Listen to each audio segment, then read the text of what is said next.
Donc, la guerre des intelligences à l'heure de ChatGPT, donc de Laurent Alexandre, qui est médecin. Donc, on est en train de refaire la séquence parce que je pensais que Georges allait le connaître, mais du coup, vu que Georges ne le connaît pas, je vais l'introduire. Donc, Laurent Alexandre, c'est un peu... donc, en plus d'être le fondateur de Doctissimo, Georges, c'est un peu le monsieur futurologie, transhumanisme français. Donc, il intervient beaucoup sur ces sujets-là. Et donc, c'est assez intéressant parce que c'est pas des thématiques qu'on a l'habitude d'entendre en France. Voilà, on est plus décroissance, Jean-Marc Jancovici, Aurélien Barraud. Et ce monsieur, donc Laurent Alexandre, ne les porte pas dans son cœur. Et donc, on va voir pourquoi il a consacré un chapitre à les clasher, comme on dirait. Donc voilà, c'est très intéressant. Je pense que si on est supporter de Jean Covici, on a envie d'entendre les arguments de monsieur Laurent Alexandre. Et j'ai bien aimé le livre. Il y a du bon, il y a du très bon, et il y a du moins bon, dans le sens où Laurent Alexandre, des fois, on a un peu l'impression que c'est... il a des envolées lyriques, tu sais, pour boomer de droite. Et c'est un peu bizarre, ouais, des fois. C'est-à-dire qu'il... je vais vous faire le pire passage du livre, d'abord, pour introduire Alexandre. C'est qu'à un moment, il dit que Peter Singer, donc je ne sais pas si vous vous souvenez, on a fait un livre qui s'appelait La libération animale. Et donc, il dit, oui, Peter Singer qui préconise de faire des tests de laboratoire sur des nourrissons et des handicapés mentaux à la place des animaux. Il ne préconise pas du tout ça. Donc, donc c'est un peu malaisant quand on lit ça. Et donc, bon là, c'est la pire. Il en a deux, trois des envolées lyriques comme ça. Donc, il se permet de... Je ne sais pas comment dire ça. De ne pas...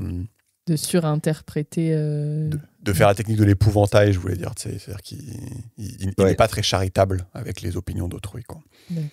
Voilà. Mais bon, si on passe outre, c'est pas mal. Voilà.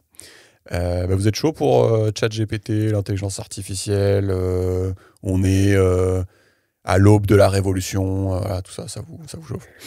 Ouais, grave. Il y a un peu transhumanisme et tout ou pas? Carrément, ouais. On va s'augmenter avec ChatGPT, tu vois. Okay. Chaud, ouais. Georges, toi aussi, t'es chaud? Ouais, je suis chaud. Après, tu sais, c'est toujours perturbant quand t'as des bouquins où t'as des passages où genre, tu sais que c'est intégralement de la colique. Ouais. Parce que du coup, tu sais, ça décrédibilise un peu le reste. Après, bon, j'imagine que toi, t'arrives à faire la part des choses, tu vois. Ouais. Mais tu vois, c'est trop bizarre quand t'as un mec qui a une expertise donnée, qui est super intelligent, qui est assez pertinent sur son domaine d'expertise, et qui puis après, genre la page suivante, il se craque complètement et il dit de la merde. Tu vois ce que je veux dire? Ouais, non, mais je suis complètement d'accord. Et c'est pour ça que je le dis. Et même dans Thinkerview, il a fait une interview récente dans Thinkerview qui m'a donné envie de faire le bouquin, justement. Et puis, il a des passages trop chelous où il fait, alors je vais mal limiter, mais il fait, oui, j'en veux beaucoup à Jean-Marc Jancovici d'avoir dit que... Putain, je le fais bien, en fait. Je sais pas que je le faisais aussi bien.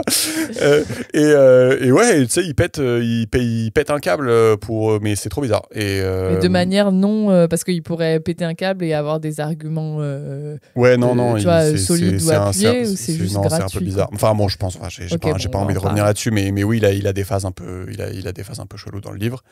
Et oui, je suis d'accord avec toi, genre, enfin, il est pas obligé de faire ça, je sais pas pourquoi il fait ça. Mais on en reparlera quand il les clashera. Donc voilà, donc si on s'intéresse à ce bouquin, qui s'appelle La guerre des intelligences à l'heure de ChatGPT. Donc on va parler de quoi? On va parler de ChatGPT, du coup, qui a été mis en ligne en novembre 2022. Et ChatGPT, c'est une IA générative donc, qui est basée sur la techno LLM, il explique, Large Language Model, de la société OpenAI. Donc là, je dis les petits mots-clés qu'il faut connaître, dont le PDG est Sam Altman. Georges, j'imagine que tu connaissais. Ouais. Sam Altman, ouais. Et en gros, pourquoi il a écrit ce livre? Parce qu'il explique qu'il est en train de se produire une révolution beaucoup plus tôt que prévu, c'est ça qui est intéressant. C'est-à-dire qu'on sent qu'on est en train de rentrer dans un monde où, dans les prochaines années, la production d'intelligence supérieure à l'intelligence humaine va arriver. On peut se débattre de si elle n'est pas déjà arrivée. Et que ça risque de partir... sur une sorte de point d'inflexion, en fait. Enfin, je ne sais pas si vous voyez pourquoi. En fait, c'est hyper intéressant le moment qu'on est en train de vivre.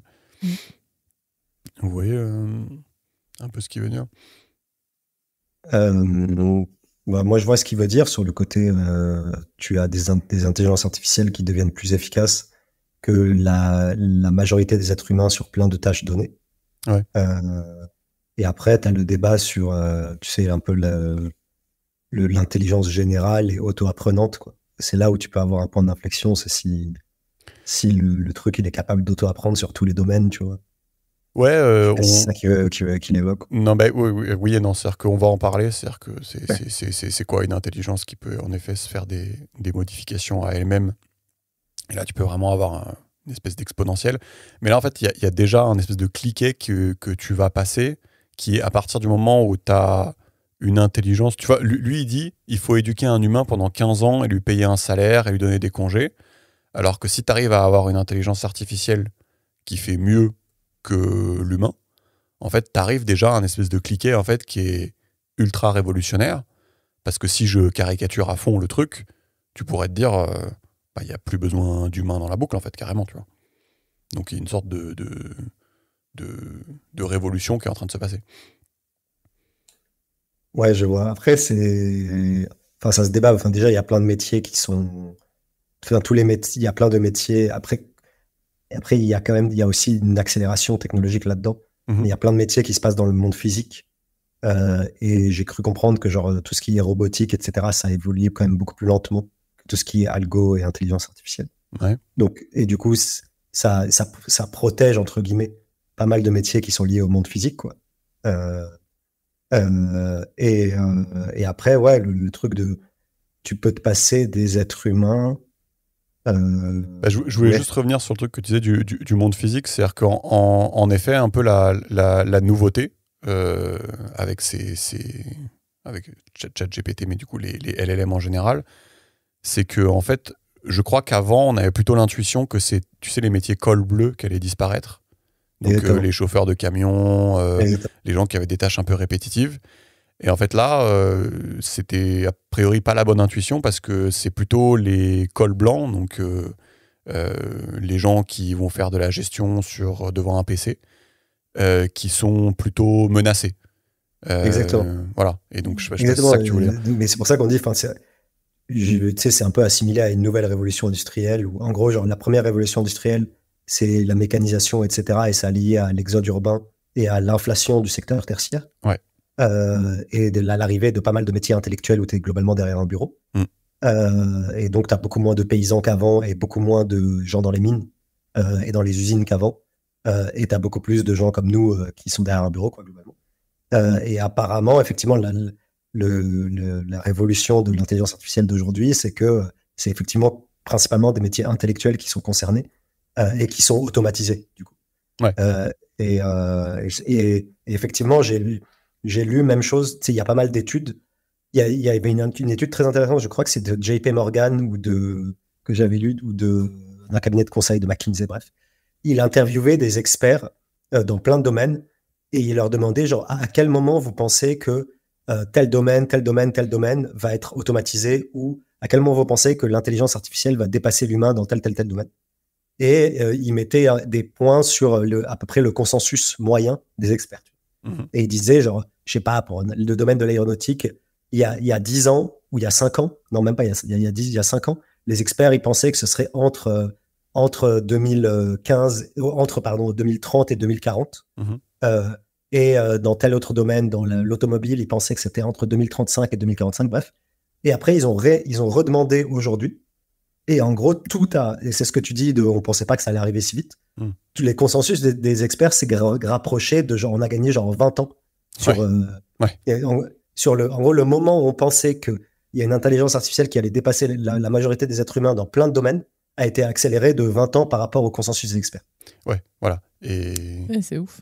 Et ça, c'est vraiment le point qu'il faudrait... Enfin, c'est ça l'information qu'il veut nous faire passer. Et un truc qui va aller dans ton sens, c'est que... Et ça, c'est rigolo, je savais pas. C'est que GPT, donc ChatGPT, GPT, ça veut dire General Purpose Technology. Et General Purpose Technology, il y en a eu 4 jusqu'à maintenant. Donc la machine à vapeur, l'électricité, le moteur à explosion, l'informatique. Et donc justement, on se dit l'IA générative, ça va être la 5e General Purpose Technology, la 5e GPT. Et en fait, c'est un jeu de mots parce que le GPT dans chaque GPT, ça veut pas dire ça veut dire Generative Pre-trained Transformer. Mais c'est une sorte de blague, quoi. C'est un jeu de mots. Et donc, je pense qu'il faut vraiment avoir en tête que c'est une nouvelle General Purpose Technology et que tu as un cliquet à partir du moment où l'intelligence supérieure à celle de l'humain devient pas chère, du coup, carrément moins chère que l'humain. Et souvent, les gens s'imaginent... j'ai l'impression que les gens s'imaginent... qu'au taf, va y avoir que des intelligences artificielles et ils disent « Ah non, ça, j'ai du mal à l'imaginer. » Mais imaginez juste, vous êtes aujourd'hui une équipe de 20 ingénieurs. Demain, peut-être, vous serez 3 ingénieurs, plus Bob, l'intelligence artificielle, qui fera les réunions avec vous et vous discuterez avec lui. Mais genre dans 2 ans, pour moi, je vois ça 2-3 ans, quoi. Même pas.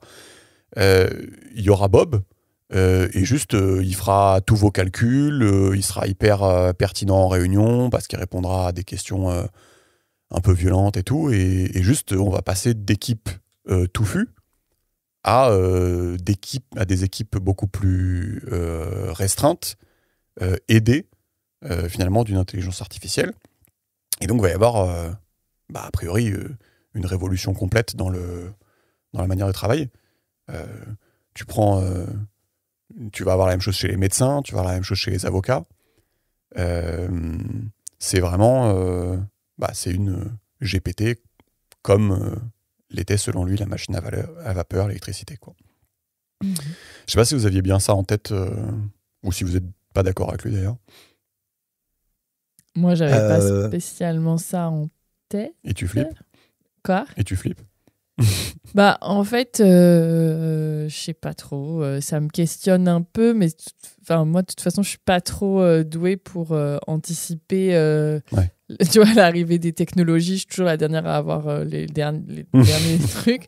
Bon, là, c'est à un autre niveau, parce que si tu dis que c'est genre au niveau General Purpose Technology, je me dis c'est encore plus révolutionnaire, donc je vais être encore plus à la ramasse. On en a pas trop connu, donc c'est ça. Du coup, j'ai du mal à me représenter ce que ça va impliquer, tu vois, dans le quotidien à moyen terme, quoi. Parce que si c'est quelques années, on sait pas, tu vois. Le truc, c'est qu'on a quand même connu l'informatique. Oui, et après, je trouve que c'est dans une moindre mesure. Je détaillerai pourquoi c'est dans une moindre mesure. Mais en gros, on connaît le concept de fracture numérique. Et on voit nos parents, nos grands-parents ou d'autres gens qui sont pas autonomes aujourd'hui avec la technologie informatique ou la technologie smartphone. Ils ont une dépendance et ils sont pas autonomes, et ça crée une dépendance dans le monde d'aujourd'hui. Et tu peux imaginer que ce sera la même chose, j'expliquerai pourquoi, voire plus puissant encore, pour ceux qui demain ne seront pas familiers et ne sauront pas bien utiliser les technologies de l'intelligence artificielle. En tout cas, moi la fracture numérique, je le vois, j'avais des grands-parents et j'ai même des parents. En fait, juste dans le monde d'aujourd'hui, t'es pas autonome, quoi. Si tu sais pas utiliser ces trucs-là, vraiment, ça te nique au quotidien, quoi. Du coup, je pense que on pourra avoir des trucs similaires pour. Yes. Et juste peut-être pour ceux qui se rendent pas compte, il donne quelques exemples. Il dit que là, aujourd'hui, il est capable de répondre en quelques secondes à l'examen de Polytechnique et à l'examen d'entrée au barreau américain. Et donc, dans les métiers menacés, y a tous les experts, les avocats, les artistes, les journalistes, et il dit ils seront tous ringardisés.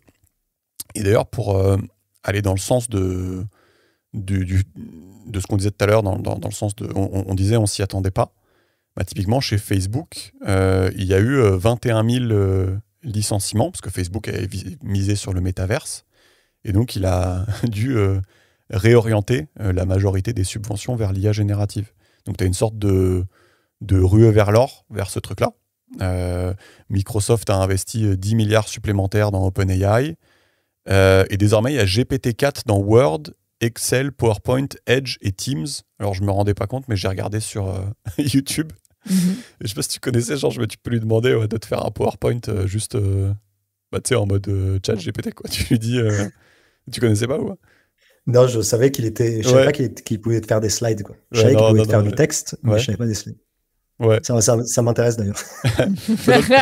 Dans le tuto que j'ai vu, full disclosure, donc le gars dit à ChatGPT de lui dire fais-moi une trame. Donc ChatGPT il t'écrit slide 1, slide 2, slide 3, slide 4. Et après, ce truc-là, tu l'injectes dans un espèce d'outil Microsoft, où je suis un peu nul, hein, désolé. Et lui, après, il te génère le PowerPoint. Ok. Mais ouais, c'était pas mal quand même. Et donc, on a Amazon qui a lancé Bedrock, donc c'est sa plateforme à eux. Elon Musk qui a créé XAI. Bard, c'est le LLM de Google, qui est passé en code rouge pour rattraper son retard, nous dit Laurent Alexandre. Et Ernie, le LLM de Baidu. Donc voilà pour la partie l'intelligence artificielle s'emballe. Je ne sais pas si vous voulez dire quelque chose d'autre, mais c'était pour dire à quel point on avait passé un petit cliquet là.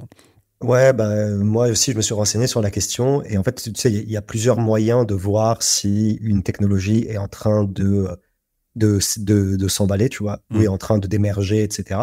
Et pour l'IA, par exemple, si tu regardes le nombre de papiers de recherche qui concernent l'IA, ou qui contiennent certains mots-clés, si tu regardes le nombre d'utilisateurs des principaux modèles d'IA, donc de ChatGPT et autres, si tu regardes le nombre d'applications ou de logiciels en ligne qui intègrent des fonctionnalités IA dans leur... En fait, si tu regardes tous ces indicateurs-là, c'est tous des exponentiels de forcené. Et c'est tous des vitesses et des vélocités d'adoption qui n'ont jamais été vues. Genre, ChatGPT, il a eu son millionième utilisateur ou son 100 millionième utilisateur. Genre, j'ai oublié j'ai pas la stat exacte, mais genre, il est plus rapidement que n'importe quelle technologie avant. C'est marqué derrière le livre, attends, je vais te dire, 200 millions d'utilisateurs conquis en quelques semaines. Voilà. Voilà. Et en fait, bon, après, tu peux dire oui, mais c'est un indicateur. Et en fait, si tu regardes la même chose sur les papiers de recherche, en fait, tu as tous des exponentiels de bâtards. Et du coup, sur toute la chaîne de valeur, genre que ce soit de la recherche fondamentale, donc en début de chaîne, ou en fin de chaîne, genre la sortie d'un logiciel qui est utilisé dans l'entreprise X, en fait, tout s'emballe de ouf. Et je pense que la plupart des gens ne se rendent pas compte, ou à part des gens, sauf les gens qui s'intéressent ou les geeks, mais la plupart des gens ne se rendent pas compte de la vitesse du truc et de combien ça va impacter leur vie, genre super rapidement. Ouais. Non, mais oui, même moi, je me rends compte. Non, mais bref, je me rendais compte qu'au taf, tout le monde ne l'utilise pas, alors que. Enfin, je sais pas, peut-être ils en avaient pas entendu parler ou quoi, et en fait... ou que tu sais pas forcément ce que tu peux lui demander, tu vois. C'est ça, mais tant que t'as pas essayé, t'es pas au courant. Ouais, et juste, tu le fais une fois, et tu fais... ah ouais, genre concrètement, il t'écrit tous tes codes, même tu lui poses une question de physique dont t'as besoin quand t'es ingénieur, juste il te répond, avec des belles formules et tout. Ouais, c'est quand même... Ouais, enfin, ok. J'ai pas... testé, donc je sais pas, mais j'ai vu évidemment moi je vois aussi passer donc des gens qui utilisent pour diverses raisons et qui trouvent ça méga stylé et tout, et puis quand même des gens qui montrent que ça a des limites, tu vois, typiquement en physique, voilà, les gens disaient là en fait il a répondu de la merde à ma question, tu vois, d'astrophysique pointue, enfin tu vois, Ouais, donc mais... je me rends pas compte. Après, j'imagine que ces trucs-là aussi, le fait que les gens utilisent, il apprend, et donc non, il continue à apprendre ou pas? Mais oui, en fait, c'est ça. Le truc, c'est que je trouve que la critique de dénoncer ses limites, en fait, elle n'est pas toujours pertinente, parce que là, c'est plutôt une sorte de démonstrateur. C'est-à-dire que quand tu payes, déjà, tu as accès à GPT-4, alors que le truc gratuit, c'est GPT 3.5. Après, tu vas avoir GPT-5 qui va sortir, et ainsi de suite. Ouais, en tout cas, ça va aller assez rapidement vers... en fait, je trouve que c'est un peu... c'est un peu un faux raisonnement de se baser sur ce qu'il est capable de faire aujourd'hui pour dire vous voyez, c'est pas aussi bien que ça, machin. Je trouve que le bon raisonnement, c'est plutôt de constater qu'il y a quelque chose qui a été débloqué et que si on améliore ce truc-là, on voit clairement vers où ça peut aller, quoi. Moi, j'aurais tendance à dire ça. Et puis, peut-être qu'on mettra les liens en dessous de la vidéo. Il y a plein de papiers de recherche sur le sujet. Et en gros, tu sais, aujourd'hui, il y a tout un domaine de comment tu évalues les modèles d'IA et génératives et comment tu les benchmarks entre eux. Parce que, peut-être qu'on en parlera, tu as des modèles d'IA aujourd'hui closed source, donc qui sont fermés, qui sont propriétaires et qui appartiennent à des boîtes, souvent à des boîtes qui ont à but lucratif, quoi, genre OpenAI. Et après, tu as des objets, tu as des modèles qui ont été open sourcés. Donc, tu as Llama de Meta et tu en as plein d'autres. Et du coup, aujourd'hui, n'importe qui peut se baser sur ces modèles open sourcés pour en créer d'autres, etc. Et donc, aujourd'hui, tu as une foisonne. C'est plus du tout les modèles d'IA génératifs, c'est plus du tout exclusif à OpenAI. Aujourd'hui, tu en as plein et qui sont relativement compétitifs. Et genre, toutes les semaines, tu en as des nouveaux qui sortent. Et du coup, il y a tout un enjeu tu les benchmarks entre eux. Et donc, tu as des modèles généralistes qui sont censés vraiment tout faire. Et là, tu en as une poignée qui se compte sur les doigts d'une main. Et après, tu as des modèles plus spécialisés qui sont faits pour des tâches spécifiques. Bon, bref, et du coup, tu as tout un enjeu de comment je benchmark et comment je vois l'efficacité de mon modèle. Et en fait, les modèles, déjà, entre ChatGPT 3, là, il y a un an, c'était qu'il y a un an, et les modèles d'aujourd'hui, genre déjà, on a vu des gaps de performance de fou. Et en gros, les benchmarks, ils prennent, il y a différents benchmarks, il y a genre le test d'entrée de l'université de droit de Columbia, le test de médecine de je ne sais quoi, le test d'ingénieur de je ne sais où. Et en fait, il y a, je sais pas, une batterie de genre 300 tests qu'ils font. Et tu vois comment ils s'améliorent. Et donc, tu sais, il y a souvent la ligne genre human level, tu vois, genre machin, et t'as l'IA. Et donc, sur certains domaines, elle est encore en dessous, mais sur la plupart des domaines, elle est au-dessus. Et de mois en mois, elle est de plus en plus au-dessus, sur la plupart des examens académiques. Okay. Et après, il n'y a pas que les examens académiques, il y a d'autres moyens de bencher aussi. Mais en fait, là, quand tu revois les infographies et les recherches, ça fait un peu peur, en fait. T'es là, genre, ah ouais, putain, en fait, dans 12 mois, le truc, il nous rend obsolète, quoi. Ouais, c'est ça. Faut regarder la vélocité du truc et pas forcément... Ouais, prendre un instant T. Ouais, c'est ça. Et après, genre, c'est sûr que c'est pas infaillible, il fait plein d'erreurs. Il y a le phénomène d'hallucination aussi. Genre, une IA va jamais te dire qu'elle ne sait pas. Une IA va systématiquement te sortir une réponse probabiliste. Peut-être que dans le bouquin, il explique un peu comment ça fonctionne, les langages LLM, etc. Mais en gros, il va jamais te dire j'ai pas la réponse ou je sais pas. Et la plupart du temps, sauf si tu lui poses une question qui contrevient à ses règles de sécurité, en gros, des trucs illégaux, quoi. Mais la plupart du temps, il va te sortir une réponse. Et en gros, parfois, effectivement, la réponse est pas pertinente et c'est ce qu'on appelle le phénomène d'hallucination. Ouais. Qui est de dire, genre, il t'a inventé un truc. Il devait répondre, quoi. Mais justement, du coup, dans le bouquin, il va parler, ça, on va y venir, mais il va parler en fait, quand tu vas travailler avec l'IA, en fait, il y aura un certain nombre de personnes, mais très peu, selon lui, qui auront du coup des permis pour désobéir à l'IA.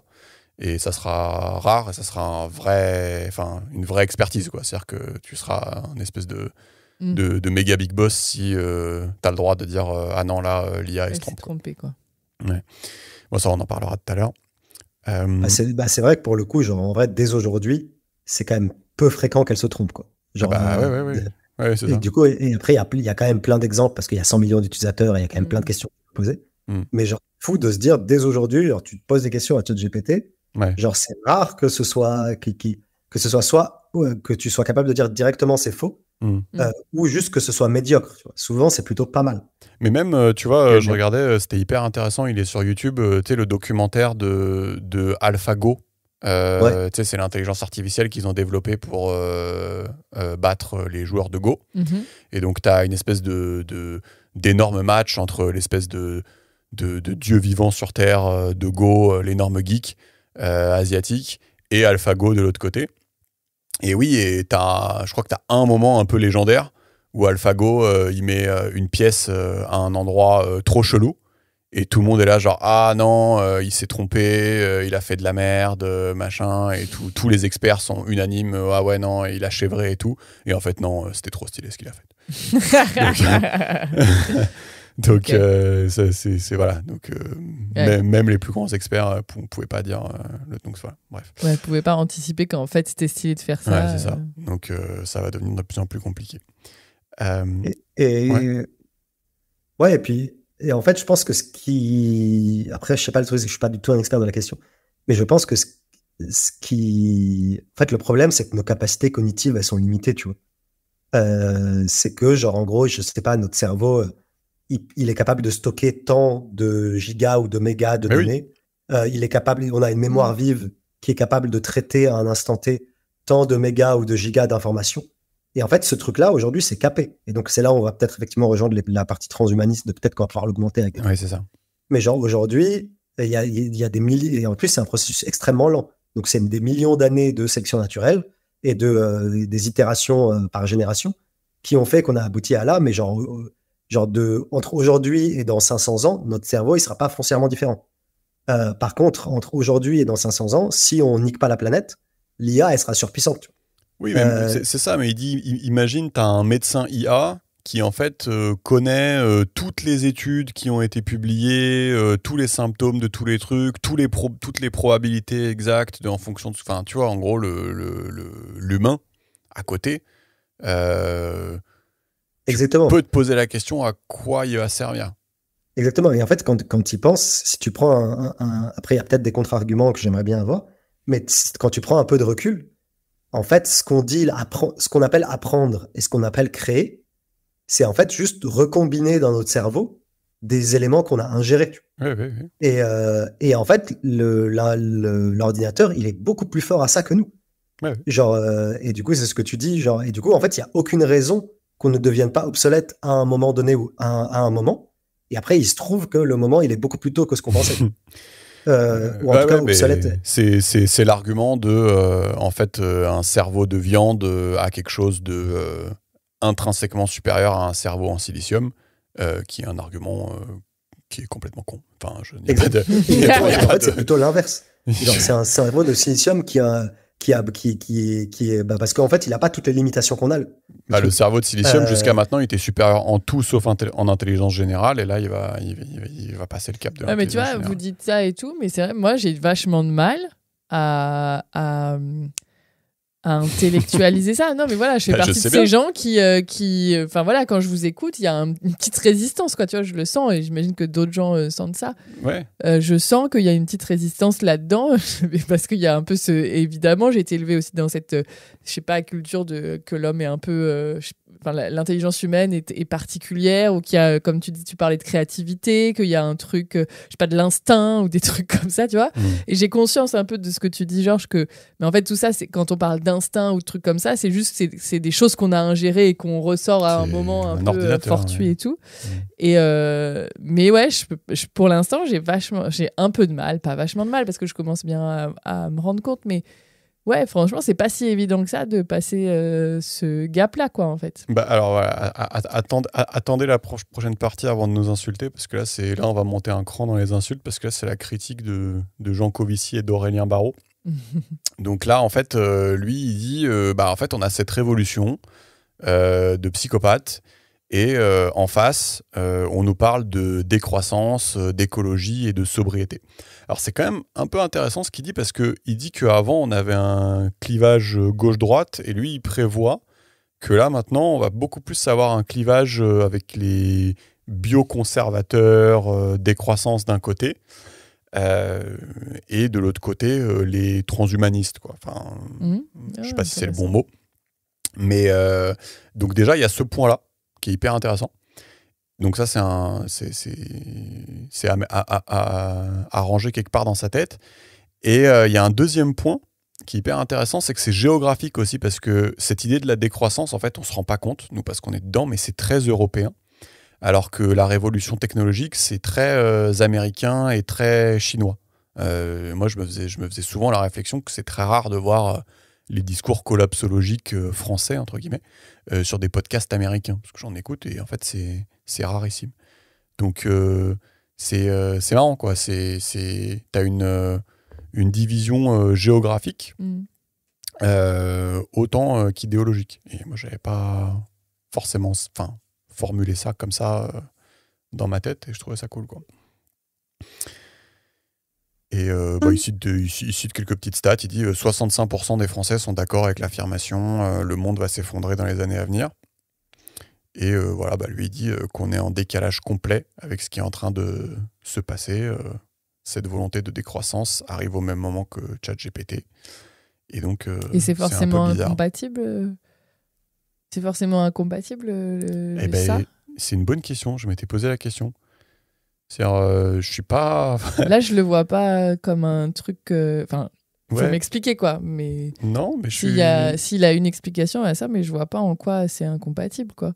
Je suis un peu d'accord. Je vois pas qu'est-ce qui t'empêcherait d'investir massivement dans l'IA tout en rénovant les bâtiments, en faisant des voitures plus petites. En utilisant moins de voitures, des voitures électriques. Je mais vois c'est peut-être pas incompatible. Enfin, c'est pas que je vois pas le rapport, mais il faut m'expliquer parce que là, je comprends pas. C'est peut-être pas incompatible. Je suis d'accord. Peut-être tu le vois, Georges, mais je m'étais dit que c'était pas forcément incompatible quand je lisais le truc, mais je suis d'accord.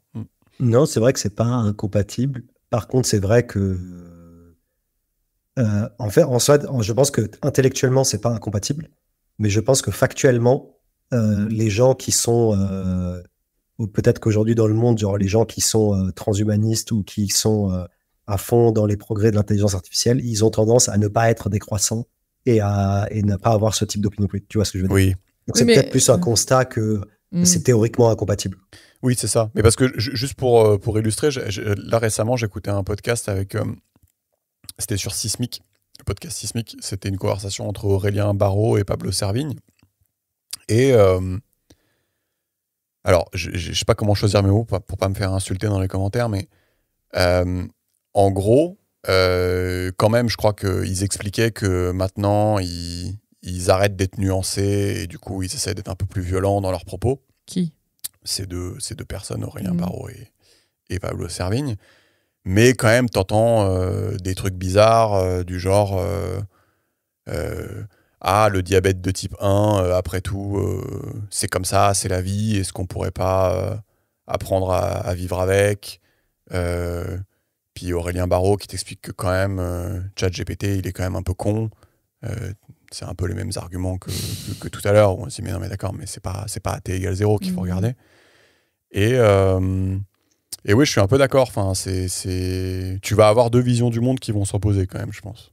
Ouais, exactement. Je pense que c'est plutôt en termes de vision du monde et en termes de quelles sont tes aspirations politiques et sociétales que, en fait, c'est incompatible de faire les deux. Mais tu vois, du coup, ça,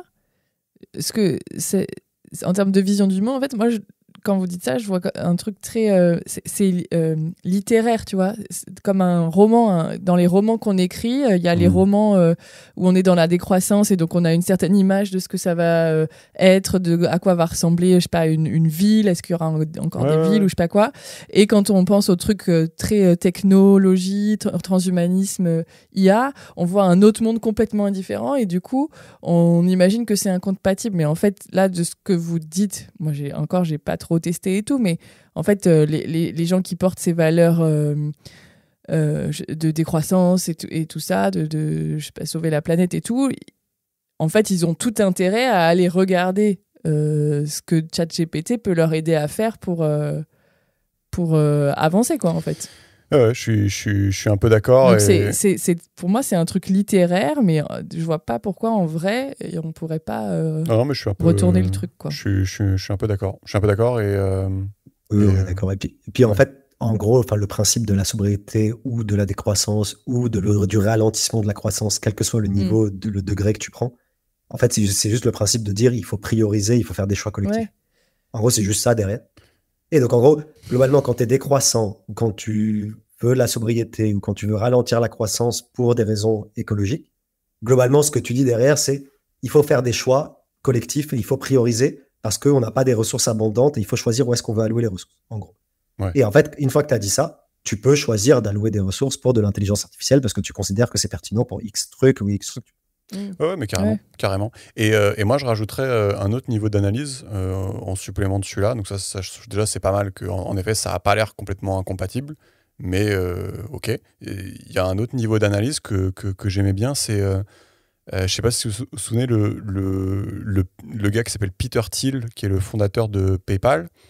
Il avait un concept qui était qu'il disait... En 1970, les progrès technologiques se sont arrêtés. Donc, il avait ça c'est son concept qu'il essaie de vendre. Il dit, si tu prends un appart aujourd'hui, tu enlèves les écrans, tu vois pas la différence. Voilà. Et donc, je sais plus comment ça s'appelle. Ça s'appelle la grande stagnation ou un truc comme ça. C'est un concept qu'il a développé. Et les gens souvent disent, oui, mais c'est pas vrai, nanana. Mais en fait, quand même, quand tu as vécu de 1800 à 1970, quand même, ça bougeait vraiment beaucoup. Et on peut argumenter que, ok, en 70, ça s'est un petit peu calmé quand même. Et moi, je ne sais pas si c'est pertinent, mais j'ai l'impression que là, du coup, avec ces LLM et avec le réveil de l'intelligence artificielle, on est peut-être en train de faire mentir Peter Thiel. Donc, pourquoi je dis ça ? Parce que je me mets à la place des décroissants. Les décroissants, quelque part, ils pourraient être en train de dire bah, les gars, on n'a rien inventé de révolutionnaire depuis 1970, à part brûler des hydrocarbures comme des bouffons. Donc là, maintenant, on est en 2020, on va tirer la sonnette d'alarme et on va arrêter de faire les cons. Pour moi, en gros, ça pourrait être un discours raisonnable. Tu vois. Sauf que là, on se retrouve avec un dilemme parce qu'on a l'air d'avoir inventé un truc de ouf, en fait. Ouais. Et donc, du coup, ça vient faire mentir un peu le truc parce que si tu réveilles quelque chose qui est plusieurs ordres de grandeur plus intelligent que l'être humain, est-ce qu'il n'y a pas une chance quand même qu'il te sorte de la merde encore une fois, tu vois Comme on a déjà été sorti de la merde plusieurs fois par des technologies complètement révolutionnaires. Et donc là, on est dans un endroit, un moment historique hyper intéressant parce que du coup, on se pose la question. Est-ce que ce truc-là, il ne va pas nous ressortir de la merde encore une fois? Tu vois Donc c'est hyper intéressant. Ouais, effectivement, et je pense que tu as aussi l'aspect technosolutionniste, quoi. L'aspect, c'est peut-être là aussi où il y a une incompatibilité, voilà. C'est genre...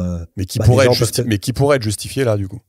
Exactement. Les gens pourraient dire, en fait, l'IA va trouver la solution à nos problèmes et ça nous on n'a pas besoin de prioriser ou de moins consommer ou de faire des choix. Ouais. Parce que grâce à l'IA, tu vois, donc, dans cette vision-là, ça pourrait même, tu vois. Ça pourrait s'opposer, ouais. Il pourrait y avoir les deux visions qui s'opposent, ouais. Donc ça, c'est quand même intéressant. Mais bon, enfin, je sais pas si c'était quelque chose qu'on aurait pu prévoir. Tu sais, ça me fait penser au mec qui joue au casino et qui va parier que la roulette va s'arrêter sur le 0. Et tu sais, il parie et tu fais « Non, mais t'es un connard ». Et la roulette s'arrête effectivement sur le 0. Et il fait « Bah non, tu vois ». Je fais « Bah si, t'es quand même un connard ». C'est pas parce que ça s'est arrêté c'est pas parce que ça s'est arrêté sur le 0 que c'était intelligent de le faire, en fait. Et du coup, tu peux aussi rentrer dans ce genre d'argumentaire-là. Mais bon, voilà, c'est rigolo. Et puis aussi, tous les enjeux d'IA, à partir du moment où tu es conscient de la vélocité de progression du truc et de la puissance du truc et des avantages que ça te confère, soit en tant qu'individu, soit en tant que collectif, ouais. En fait, tu peux plus, si tu es d'accord avec ça, tu peux plus choisir de ne pas le faire, sachant qu'on est dans un monde mondialisé où c'est sûr que les autres vont le faire. Tu vois. Ouais. Oui, je suis d'accord. Et donc en gros, si tu es d'accord, après tu peux ne pas être d'accord, tu peux dire l'IA ça marche pas, c'est pas si ouf, ça se fait pas. Mais bon, si t'es conscient de la puissance du truc et de la vélocité de progression du truc, en fait tu peux plus dire je suis décroissant et je mets l'IA de côté. Tu peux être décroissant mais tu gardes l'IA quand même. Tu vois. Sinon tu vas te faire déglinguer par d'autres qui. Tu vois ce que je veux dire? Bah ça c'est un argument. Il va le ressortir plusieurs fois dans le bouquin que en gros il est tout aussi dangereux de ne rien faire. Que de faire quelque chose, quoi. Donc t'es un peu niqué, quoi. Et juste, je me permets une petite parenthèse parce que j'étais mort de rire quand j'ai lu ça. Donc déjà, le premier truc drôle, c'est qu'il cite souvent Nicolas Bouzou parce qu'il a l'air d'être pote avec Nicolas Bouzou. Et Nicolas Bouzou, c'est l'économiste qui était connu dans la gauchosphère parce qu'il est ultra libéral et ensuite il a été épinglé dans les Uber Files et on en a parlé dans l'épisode sur chantage sur ordonnance. Donc déjà, ça m'a fait rire de le voir repopé dans le livre de Laurent Alexandre, le fameux Nicolas Bouzou à plusieurs reprises. Mais juste, cette séquence ne sert à rien, j'étais juste mort de rire. Il y a littéralement une phrase où Laurent Alexandre dit, je cite, « Jeff Bezos et Nicolas Bouzou estiment que l'humanité doit finir par quitter la Terre, son berceau. » Laurent, tu peux pas mettre Jeff Bezos et Nicolas Bouzou dans la même phrase. il y en a un, il contrôle le monde, et l'autre, c'est Nicolas Bouzou. Tu vois. C'est Nicolas fucking Bouzou. Et donc, je sais pas. J'étais mort de rire. Genre, on s'en fout que Nicolas Bouzou, il pense qu'il faille coloniser l'espace. Et juste, ça n'a aucun intérêt comme séquence. Juste, c'était mort de rire. J'ai fait ça. Il faut absolument que... Putain, mais Nicolas Bouzou, il a le bras long. Il a le bras long quand même. Il a le bras long de ouf. C'est Nicolas. Ouais, du coup, c'est gentil de m'avoir fait rire parce que c'était vraiment extrêmement. Mais peut-être qu'ils se font des délires entre eux, tu sais, comme on faisait en classe, genre oui, tu dois placer ce mot, tu vois. Ouais, c'est ça. Là, il fallait faire l'association. Tu dois placer Nicolas Bouzou. Je vais le réinvoquer tout à l'heure et cette fois-ci à juste titre pour redorer le blason de Nicolas Bouzou. Mais là, c'était pas le moment de l'invoquer. Donc. Ouais, c'est ce qu'on disait. Donc, on a une Europe dépressive face à la technologie et en face de ça, il y a un dynamisme de l'Asie. Voilà, il dit les Verts proposent la décroissance dans un monde de l'hypercroissance. Je sens qu'on va se faire chier dessus dans cet épisode. L'Europe a perdu la bataille sans combattre. Il dit pire, elle n'a pas mené la bataille car elle n'a pas compris ce qui se passait. Voilà. Ouais. Mais par contre, là, on n'est pas d'accord avec Laurent, où lui, justement, lui, il fait l'amalgame, il fait cette opposition entre les deux. Nous, ce qu'on dit, c'est que c'est pas nécessairement incompatible. En fait, on est d'accord avec lui sur l'aspect l'Europe est en retard sur ces aspects technologiques. Ouais. Et peut-être qu'il faudrait s'investir parce que c'est une technologie de rupture qui va changer le monde. Ouais. Donc ça, on peut être d'accord. Par contre, moi, je suis pas d'accord avec lui sur le fait que la sobriété, la décroissance, c'est pas important. Tu vois. Oui, non, mais je pense que ça, on est bien. Mais par contre, tu vois, lui, il a l'air de dire quand même que le fait qu'on soit en retard en Europe sur ces technologies-là, après ça se débat, c'est que c'est peut-être aussi dû à une certaine culture européenne où on est timoré sur ces sujets-là, on est plus préoccupé par l'éthique que les Chinois, on aime bien débattre. Ah tiens, est-ce que c'est vraiment bien de... Oui, mais après, faut quand même... Encore une fois, ça dépend quelle est ta vision, mais ça rejoint un peu notre débat avec les altruistes efficaces sur les risques existentiels, tu vois. Après, il faut quand même reconnaître que c'est un curseur quand même très particulier, tu vois. Genre, tu te dis, genre, oui, c'est une technologie de rupture. À partir du moment où tu construis un truc qui est autant apprenant, c'est un peu la boîte de Pandore et tu sais pas ce qui va se passer. Ouais. Et en même temps, tu dis ça et tu peux dire c'est hyper risqué, etc. Donc, faut pas se jeter à corps perdu dedans. Et bien en même temps, tu te dis, ok, mais du coup, faut quand même s'investir dedans, mais de manière contrôlée. Tu vois, enfin, en fait, le curseur, il est super dur à établir, quoi. Genre, moi, je suis quand même convaincu de la puissance des outils d'intelligence artificielle, mais c'est pas pour autant que je dis il faut se jeter dedans, il faut tout investir et être le premier, parce qu'en fait, il y a aussi l'aspect super dangereux du truc, quoi. Bah, c'est là où tu as un peu un dilemme, mais non, enfin, en fait, lui, je reviens à sa grande phrase de tout à l'heure, c'est qu'il dit que c'est dangereux de se lancer dedans, mais c'est aussi dangereux de rien faire. Et rien faire, enfin, je sais pas si c'est bien choisi comme mot, mais enfin, tu as une sorte de ruée vers l'or, encore une fois. C'est-à-dire que le premier parmi les Chinois et les Américains, nous, je pense que c'est mort, qui arrive à atteindre une sorte de Saint Graal de l'intelligence.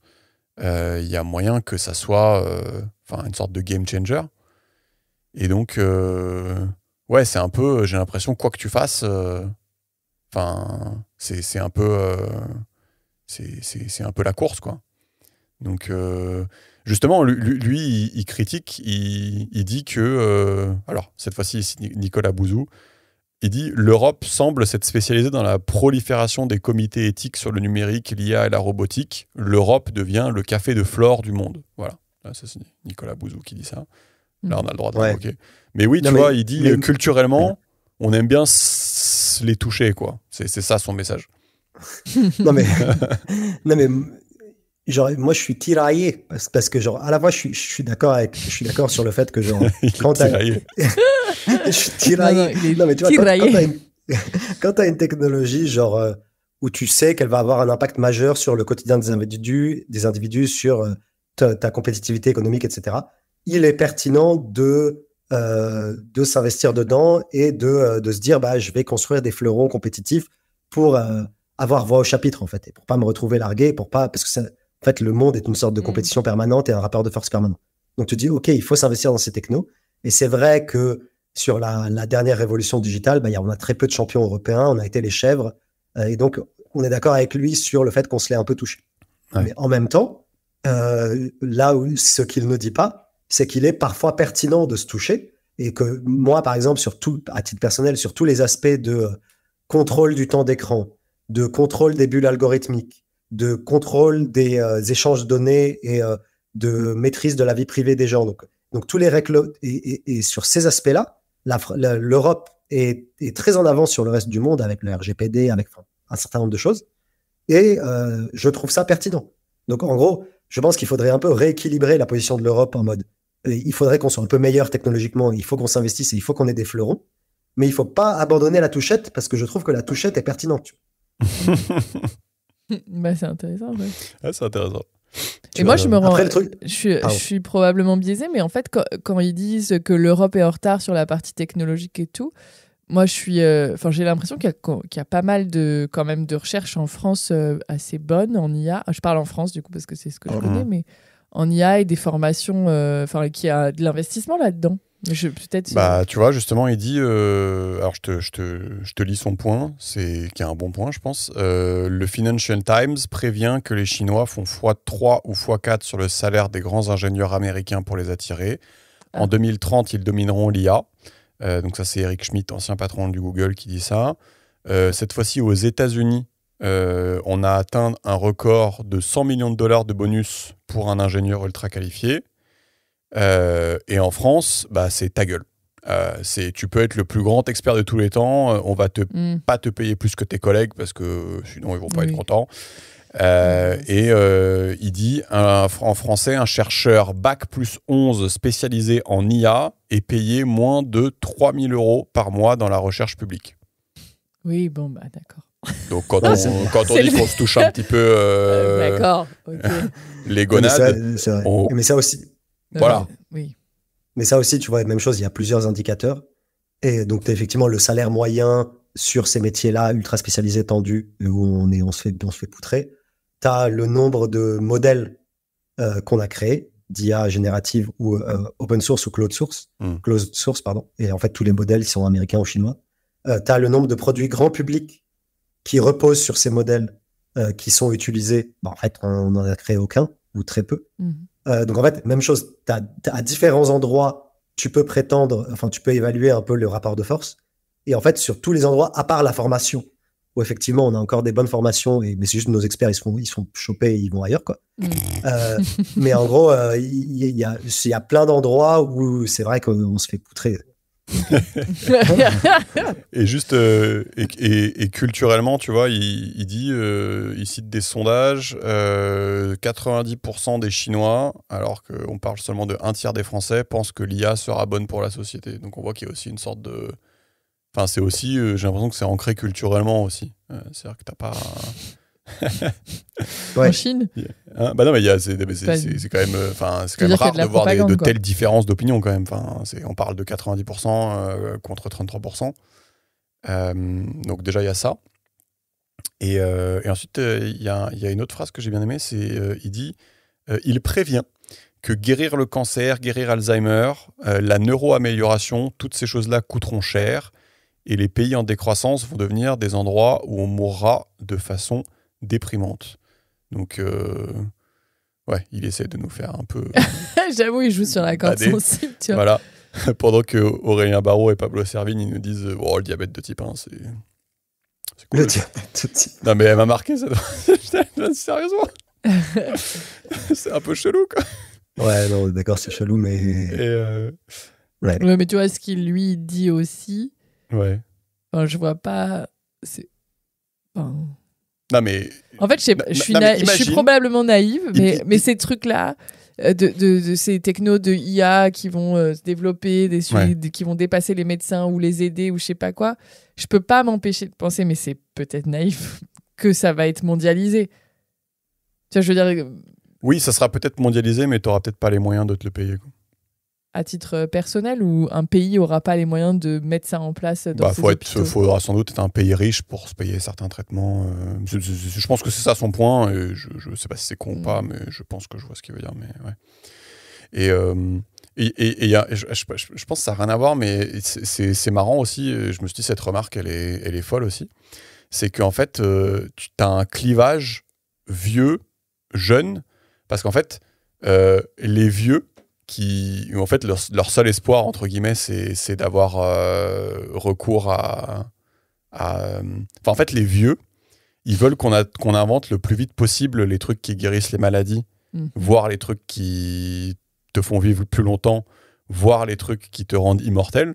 Et donc, ils ont envie, les vieux de la Silicon Valley, ils ont envie le plus possible de pousser l'IA et de dire YOLO. Alors que les jeunes, au contraire, ils ont plutôt intérêt à faire oulala, c'est peut-être un peu dangereux ce truc-là, on va peut-être faire un petit peu gaffe. Et je trouvais ça ouf quand il réfléchit quand même, c'est que c'est quand même des petits bâtards, les vieux. C'est clair. C'est drôle quand même. Bah, ils pensent à eux, quoi, à leur part. Ouais. Ils ont les moyens, s'ils sont. Bah après, c'est vrai que si t'es la génération d'avant. J'avoue, genre, juste avant. Tu vois. Un peu t'es quand même le dindon de la fin. T'es El Dindon, tu vois.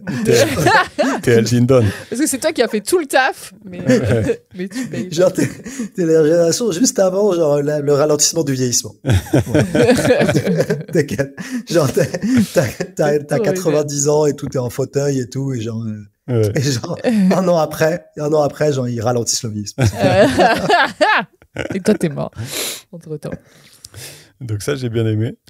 Et ensuite, il y a toute une partie qui s'appelle donc comment mais juste après, genre Laurent, ok, je vois un peu, il a un peu un truc, genre, il a tu commences à comprendre son délire, un peu débridé, sur lequel je peux être partiellement d'accord pour la technologie de l'IA parce que elle est méga disruptive et c'est une sorte de boîte de Pandore. Mais genre, est-ce qu'à un moment il a une conscience écologique, le gars, genre, est-ce qu'il dit oui, c'est vrai qu'il faut un peu réduire le CO2. Enfin, est-ce qu'il parle de l'articulation entre l'investissement technologique et la transition écologique? Non, pas dans son bouquin et pas dans les interviews que j'ai. Parce que, tu vois, genre là, de ce que tu me lis, après tu reconstruis ses propos, etc.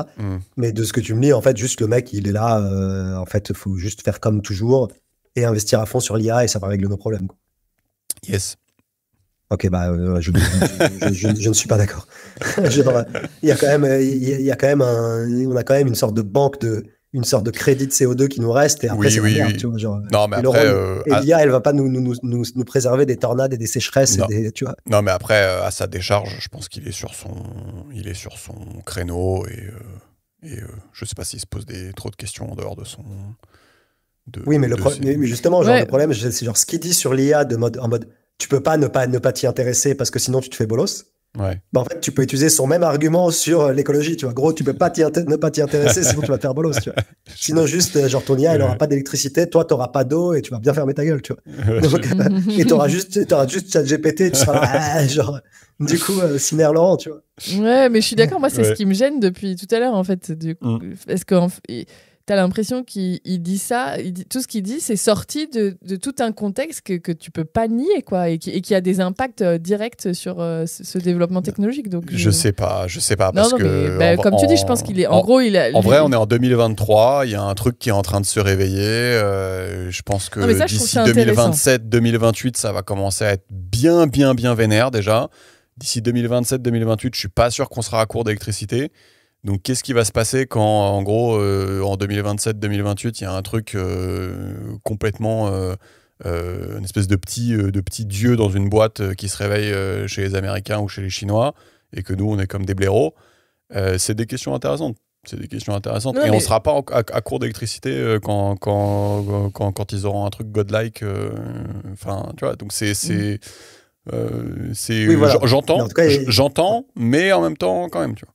Mais en tout cas, il y a un enjeu de timing.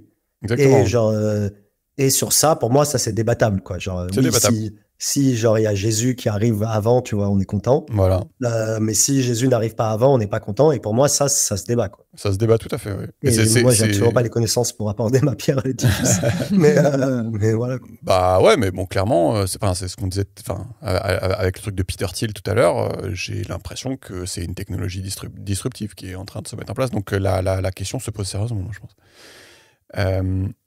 Donc il y a toute une partie sur comment cette intelligence artificielle va accélérer l'aventure humaine. Donc déjà, côté entreprise, ça c'est rigolo, je le dis. Tu auras un intérêt commercial à ce que l'IA favorise ton produit. Tu sais, je sais pas, tu demandes à ChatGPT quelle télé il faut acheter. Et elle te dit, c'est la télé LG ou machin. Ça c'est rigolo, du coup, faudra faire un petit peu attention. Ça veut dire que les marques devront draguer ChatGPT. Ouais, peut-être, ouais. Enfin, tu peux tout imaginer, quoi. C'est assez drôle. Clem, elle est pas d'accord, mais elle va péter un câble. Clem, elle a jamais utilisé le truc aussi. Elle est au bord de la route, là. Nous, on va être godlike, tu vois. Clem, c'est l'Europe et nous, on est la Chine. Mais oui, mais nous, on est surpuissants, on sait tout sur tout. Et Clem, elle est là, elle est en train. Vous êtes sérieux avec votre truc de merde. Politiquement, ça va être bouleversant, puisque il explique que le ChatGPT version chinoise, qui est en cours de finalisation, il aura certainement des réponses extrêmement différentes si tu lui poses des questions sur la condition des Ouïghours ou sur leur leader adoré. Tu vas commencer à te poser des questions sur les notions de libre arbitre lors des élections, parce que tu sais, avec l'IA, tu vas pouvoir cibler les gens susceptibles de changer d'avis, tu vas pouvoir leur envoyer des bonnes vidéos pour leur faire basculer leur avis, tu vas pouvoir générer des deepfakes aussi hyper facilement, donc des fausses vidéos. Il rappelle que la Chine a bloqué des pans entiers du web, alors qu'on pensait que c'était pas possible. Il cite des auteurs de l'époque qui étaient persuadés qu'en donnant le haut débit aux Chinois, le Parti communiste creusait sa tombe. Donc ça, c'est très drôle. Le Pakistan aussi a bloqué les contenus non islamiques, comme regarder du porn où la fille n'est pas voilée, par exemple. Et c'était une blague. Ah oui. Quoi ? T'as inventé ça ? Oui, ça c'est de l'humour. Okay. Trop peur, je me suis dit, ils ont passé du temps à faire ça. Non, c'est de l'humour. C'était drôle, ça ou... Ouais, c'était pas mal. Ouais, okay,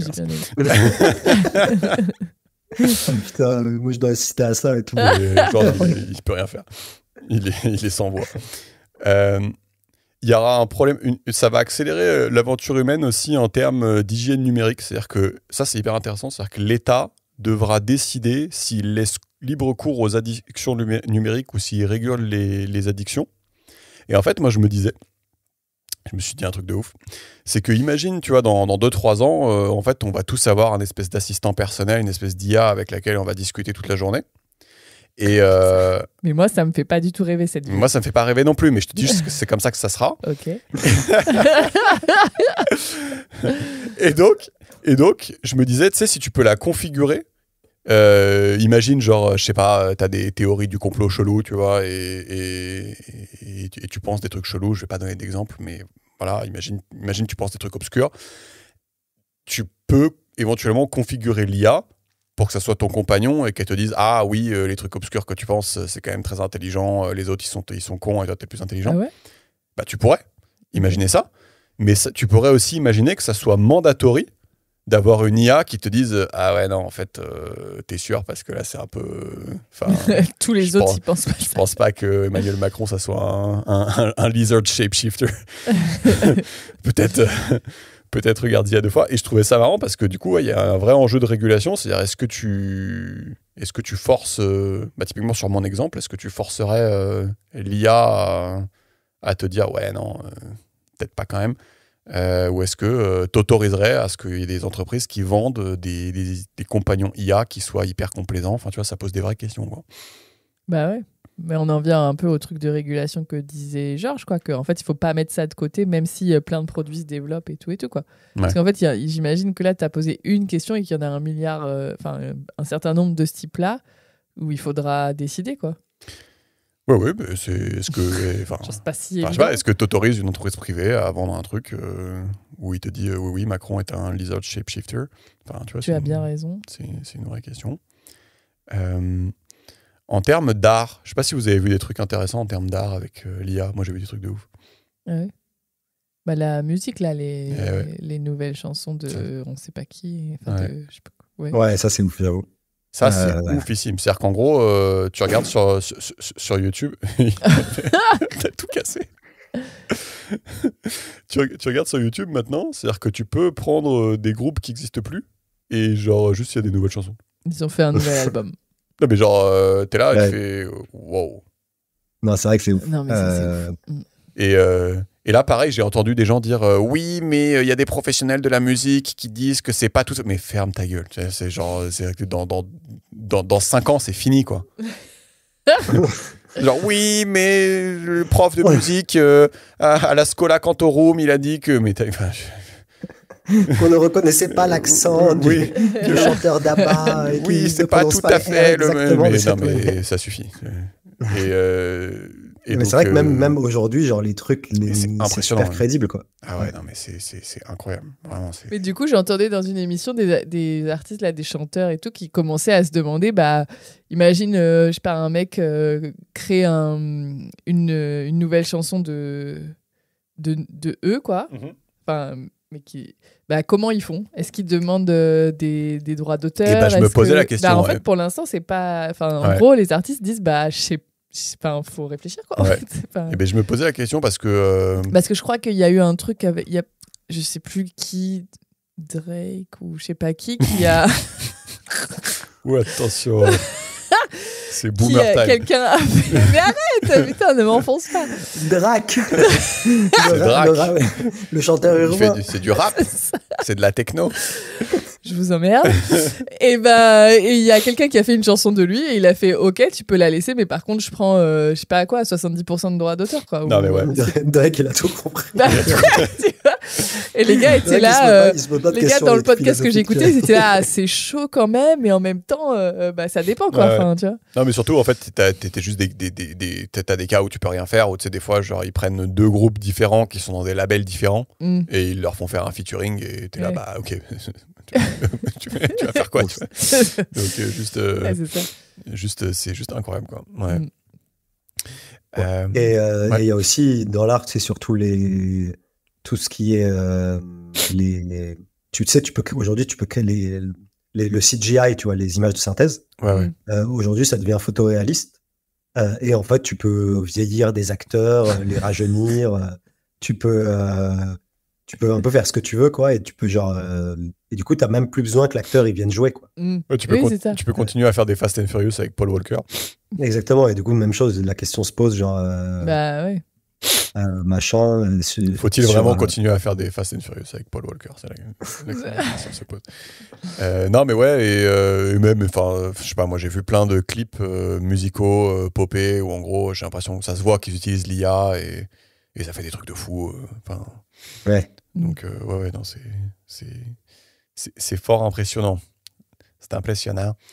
Et donc on peut continuer avec la partie d'après, qui est que ChatGPT impose la première métamorphose de l'école. Et donc pourquoi il dit première métamorphose? Parce qu'il dit que l'école n'a jamais changé depuis qu'elle a été inventée.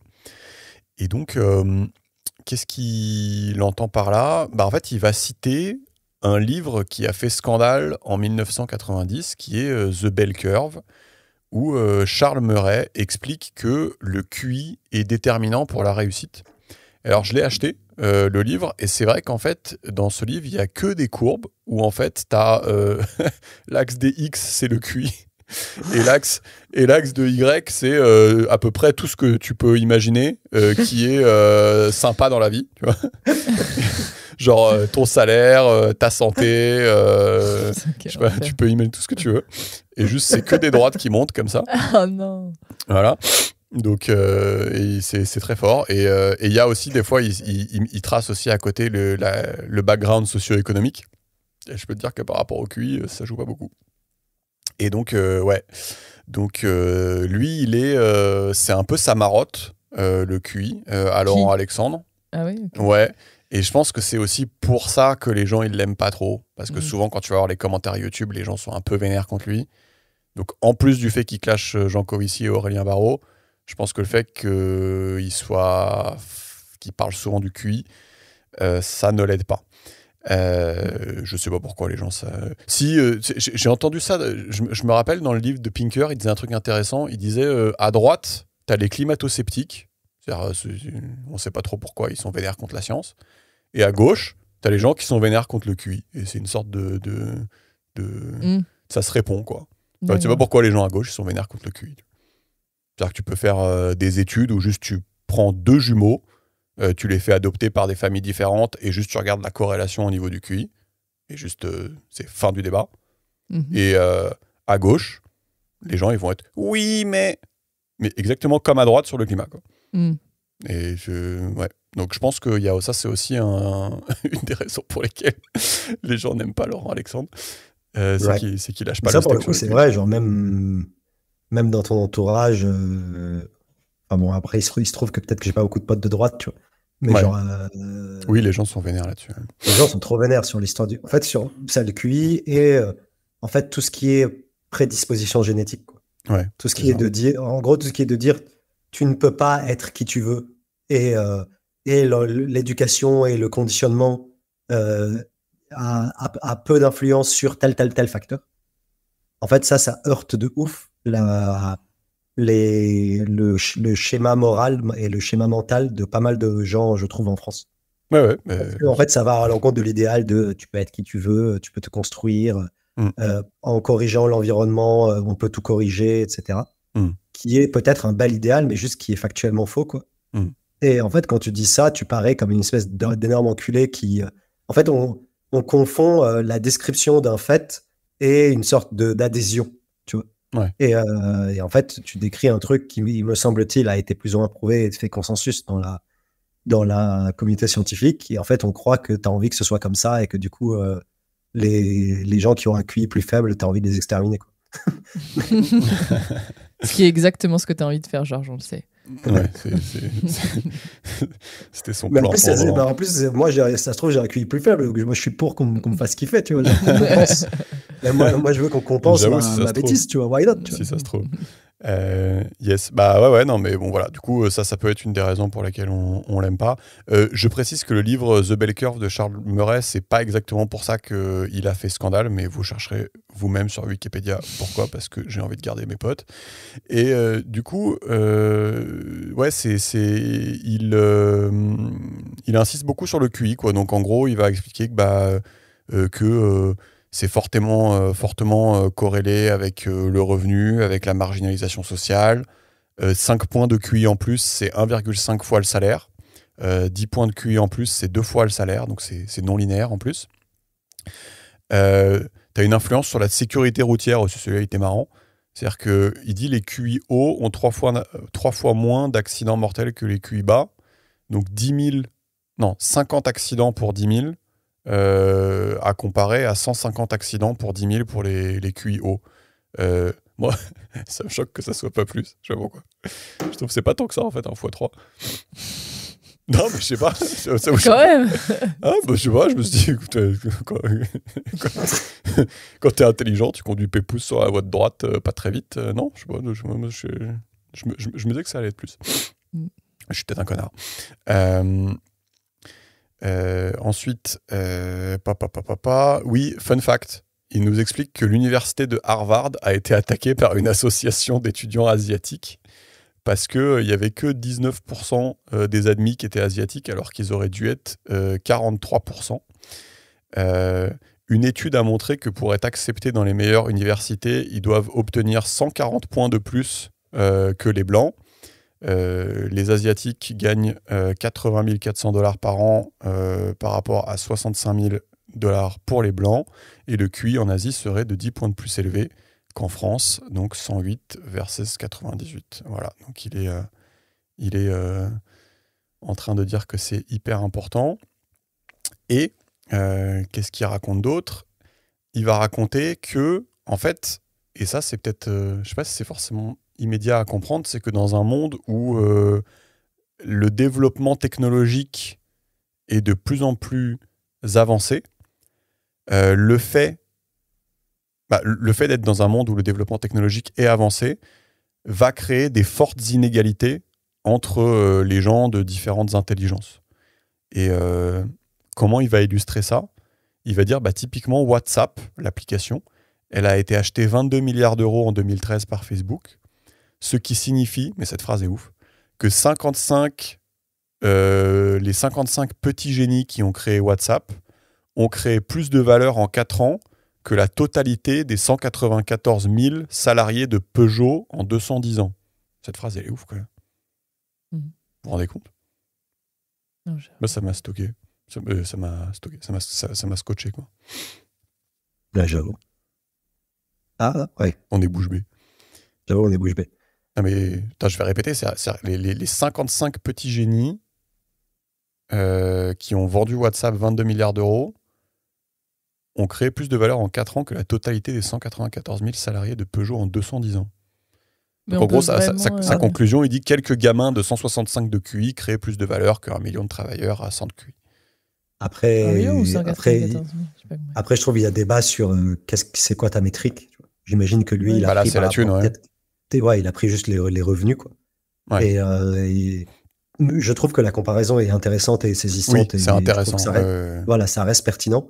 Mais par contre, je suis pas du tout d'accord sur le fait que le revenu généré est la seule métrique pertinente.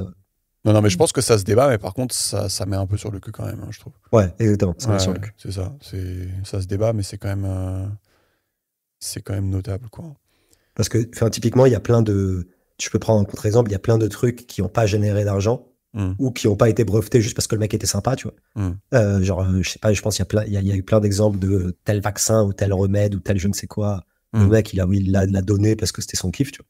Et le mec, il a généré 0 revenu et du coup, Laurent, il va lui chier dust, tu vois.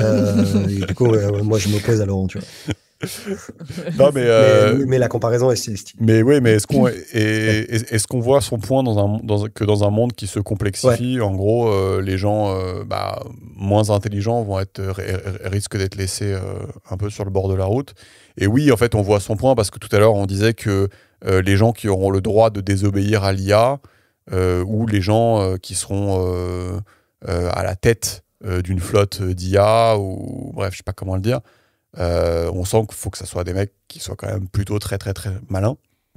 Ouais. Alors qu'à partir du moment où l'IA elle est plus intelligente que toi, en fait tu peux te dire qu'il y a peu de chances pour qu'on t'embauche, quoi. Imagine ton taf c'est de faire je sais pas, d'organiser des trucs devant un PC et que l'IA elle le fait mieux que toi. Bon bah. Ouais, mais après après... Pardon, vas-y. Non, je sais plus vraiment comment formuler ce que je voulais dire.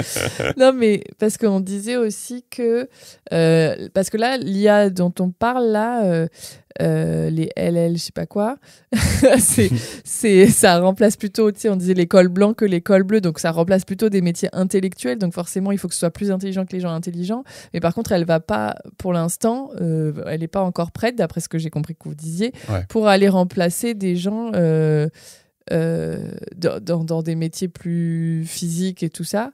Donc je sais pas. Non mais c'est un bon point. Je suis d'accord. Mais limite, si je rephrase le truc, non, je vais dire une connerie.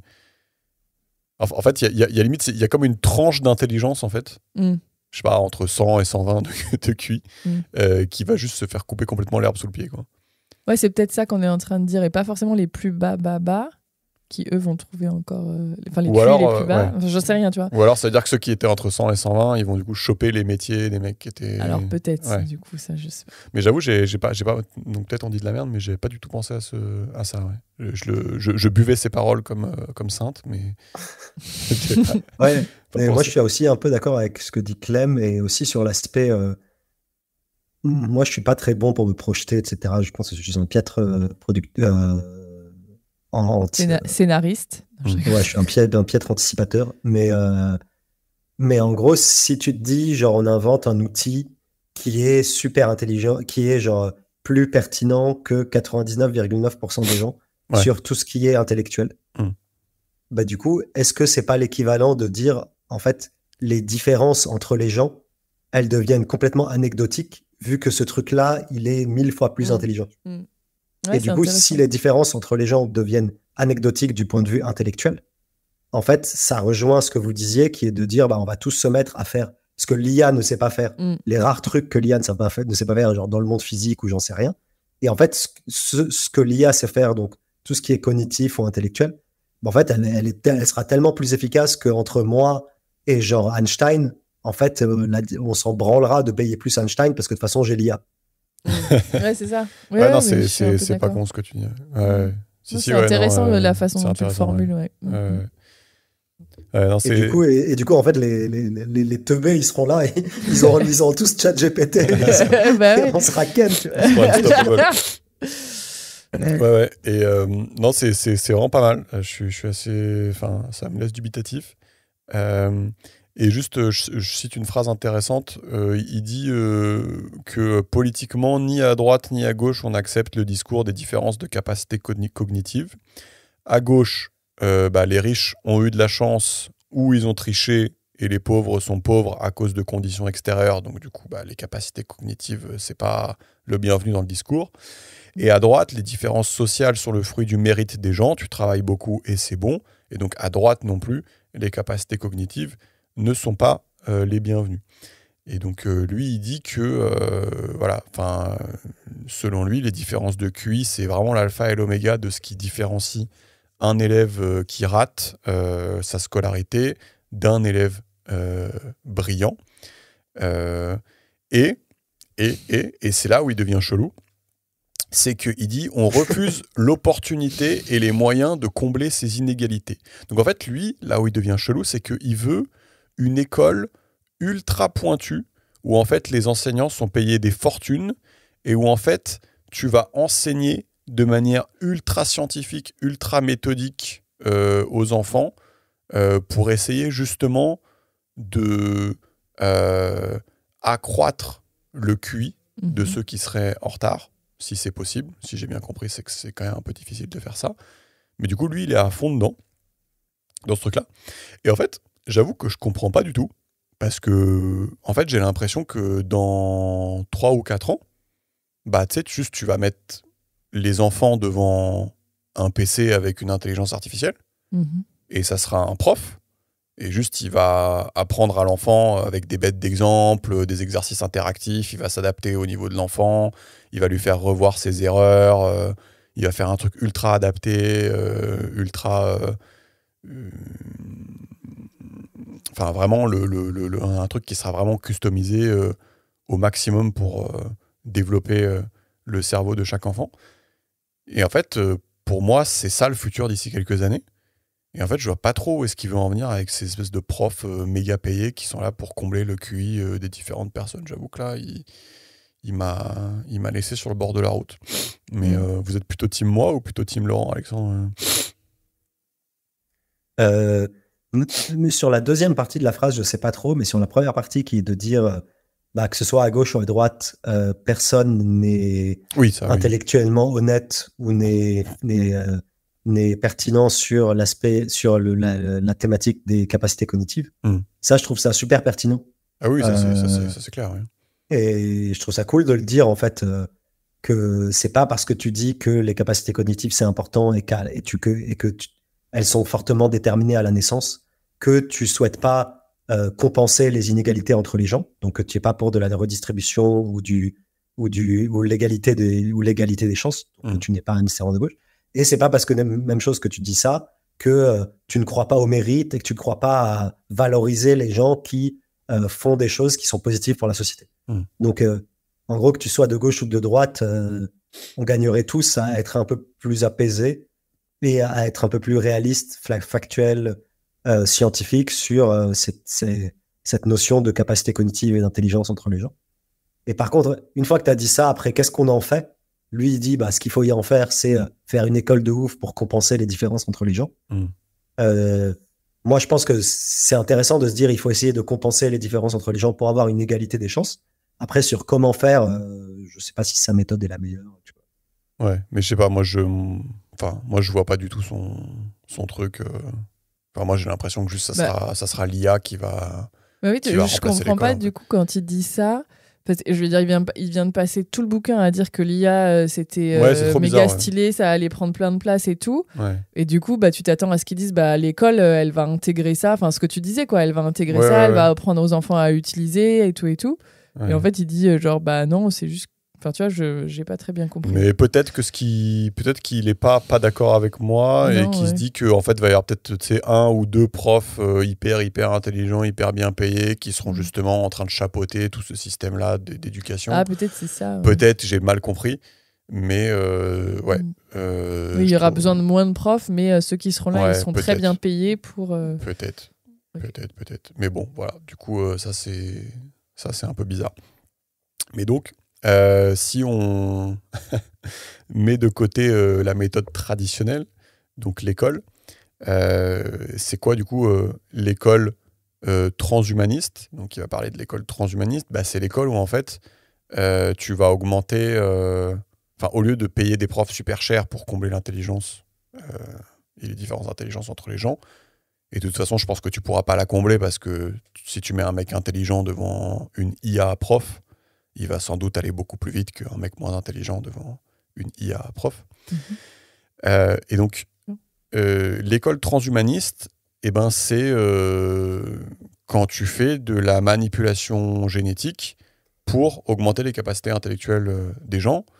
Et donc, typiquement, ça pourrait être, tu fais une fécondation in vitro et tu choisis l'embryon qui a le profil génétique qui se corrèle le mieux avec les hautes capacités cognitives. Et tu choisis du coup, le meilleur des 10, quoi. Enfin, je sais pas déjà si vous voyez comment ça marcherait, ça. Ouais, putain, moi, ça me fait tellement peur, ce genre de truc. Après, j'ai pas trop réfléchi à la question, mais tout ce qui est transhumaniste, tout ce qui est sélection génétique, même si, encore une fois, on en fait un peu, parce que typiquement, genre, si on te fait des tests pour voir si ton enfant sera trisomique, il me semble, et en fait, s'il l'est, exactement ce qu'il dit. Tu as le choix d'avorter, donc c'est déjà une sélection génétique. Et il dit 96% des trisomiques détectés sont avortés. Exactement, donc en fait, on le fait pour tout ce qui est mauvais. Mais on le fait. Mais lui, ce qu'il propose, en fait, c'est de le faire à l'inverse. Donc de pas supprimer les embryons qui auraient des maladies graves, mais plutôt favoriser les embryons qui ont des trucs stylés. Parce qu'il revient à supprimer ceux qui sont pas stylés, quoi. Oui, c'est ça, parce qu'il continue ça, mais il ajoute. Non, mais tu vois, il te dit, est-ce qu'il n'y a pas un raisonnement similaire qui pourrait être fait, ou en gros autoriser à faire naître un enfant avec 70 de QI? Est-ce que c'est vraiment quelque chose que tu as envie de faire, surtout s'il naît dans un monde ultra complexe gouverné par l'IA? Là, vous comprenez pourquoi les gens l'aiment pas? Parce que voilà, ça commence à être un peu touchy. Et, pardon. Non, vas-y. Non, mais moi je trouve ça super intéressant. Mais en fait, je trouve ça intéressant et je trouve que ça pose des questionnements moraux et philosophiques pour lesquels j'ai pas le bagage théorique pour les adresser, tu vois. Genre, je suis là, je Stack Overflow, tu vois. Là, il te dit de toute façon, ne fais rien. Ça va se passer, quoi. Ne fais rien, les Chinois, ils vont le faire. Et donc, quand on aura marre d'être un débile, alors qu'eux, ils auront tous des gosses. Ouais, exactement. Moi, je suis plutôt pour genre laisser les Chinois le faire, voir comment ça se passe. Voir comment ça se passe chez eux, tu vois. Et genre 50 ans plus tard, peut-être m'y mettre. Ils vont être surintelligents, ils vont avoir des maladies génétiques hardcore à tous les coups. C'est ça. Mais ouais. Non, mais de toute façon, il dit que de toute façon, les Chinois, ils ont pas le time, mais ils vont le faire. Donc, on verra bien. Et soit on a envie de concurrencer le truc, ou soit juste nos enfants ils seront un peu teuteux par rapport aux enfants chinois. Et tu vois, genre moi je suis très français sur ce truc-là, genre principe de précaution, tu vois. On voit ce que ça fait chez les Nouaches. On attend 2 générations. Principe de précaution, on voit ce que ça fait chez les Nouaches. Voilà, et après, nous on est tranquille, tu vois. Après, le truc c'est de choisir le meilleur des 10 embryons. Ça me paraît pas être un truc très dangereux.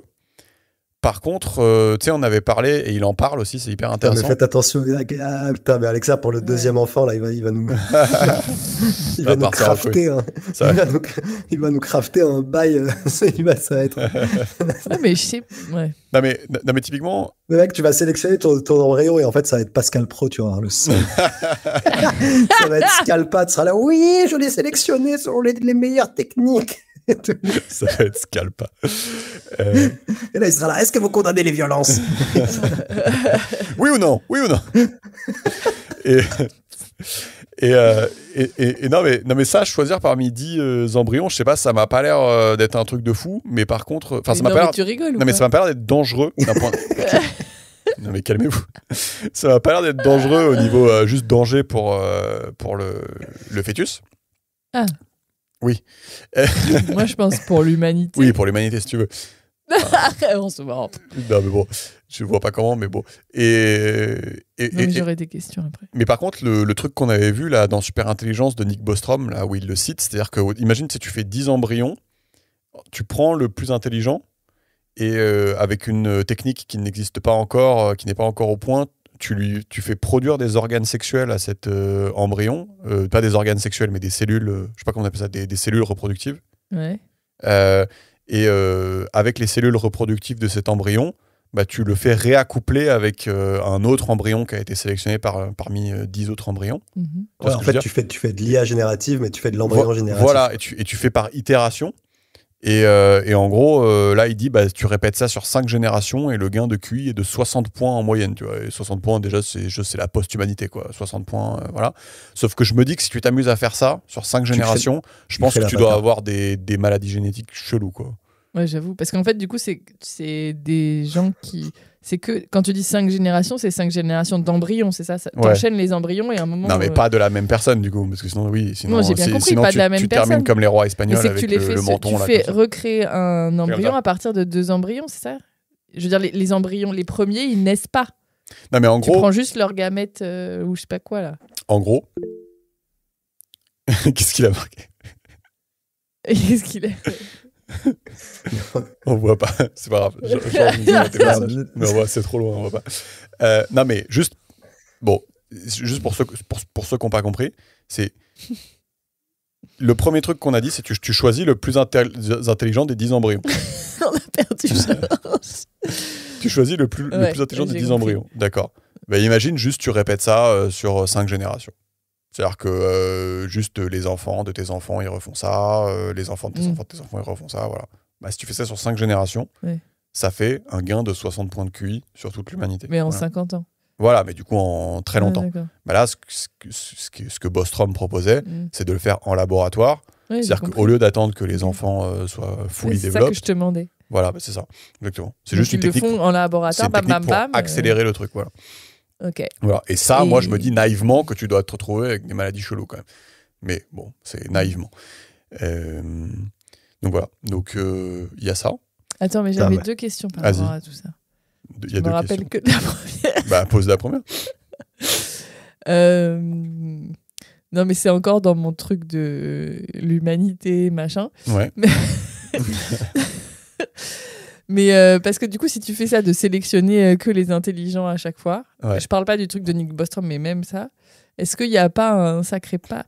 Parce que tu sais, on apprenait en cours de SVT que, je sais pas, que c'est important la diversité des phénotypes et tout ça, là, que c'est important et que ça fait partie de, enfin je sais pas trop, mais l'espèce humaine qu'il y ait cette diversité là. Et donc du coup, est-ce qu'on réduit, tu vois, parce que tu dis ça fait des maladies génétiques, mais ça se trouve ça fait aussi d'autres problématiques liées à l'espèce, quoi. Non mais c'est un bon point, et en fait il le dit, mais pas là-dessus. C'est-à-dire en gros, il dit que de toute façon notre patrimoine génétique se dégrade vu qu'il n'y a plus de sélection naturelle. C'est-à-dire que en fait les gens qui naissent malades, voilà, on sait les guérir.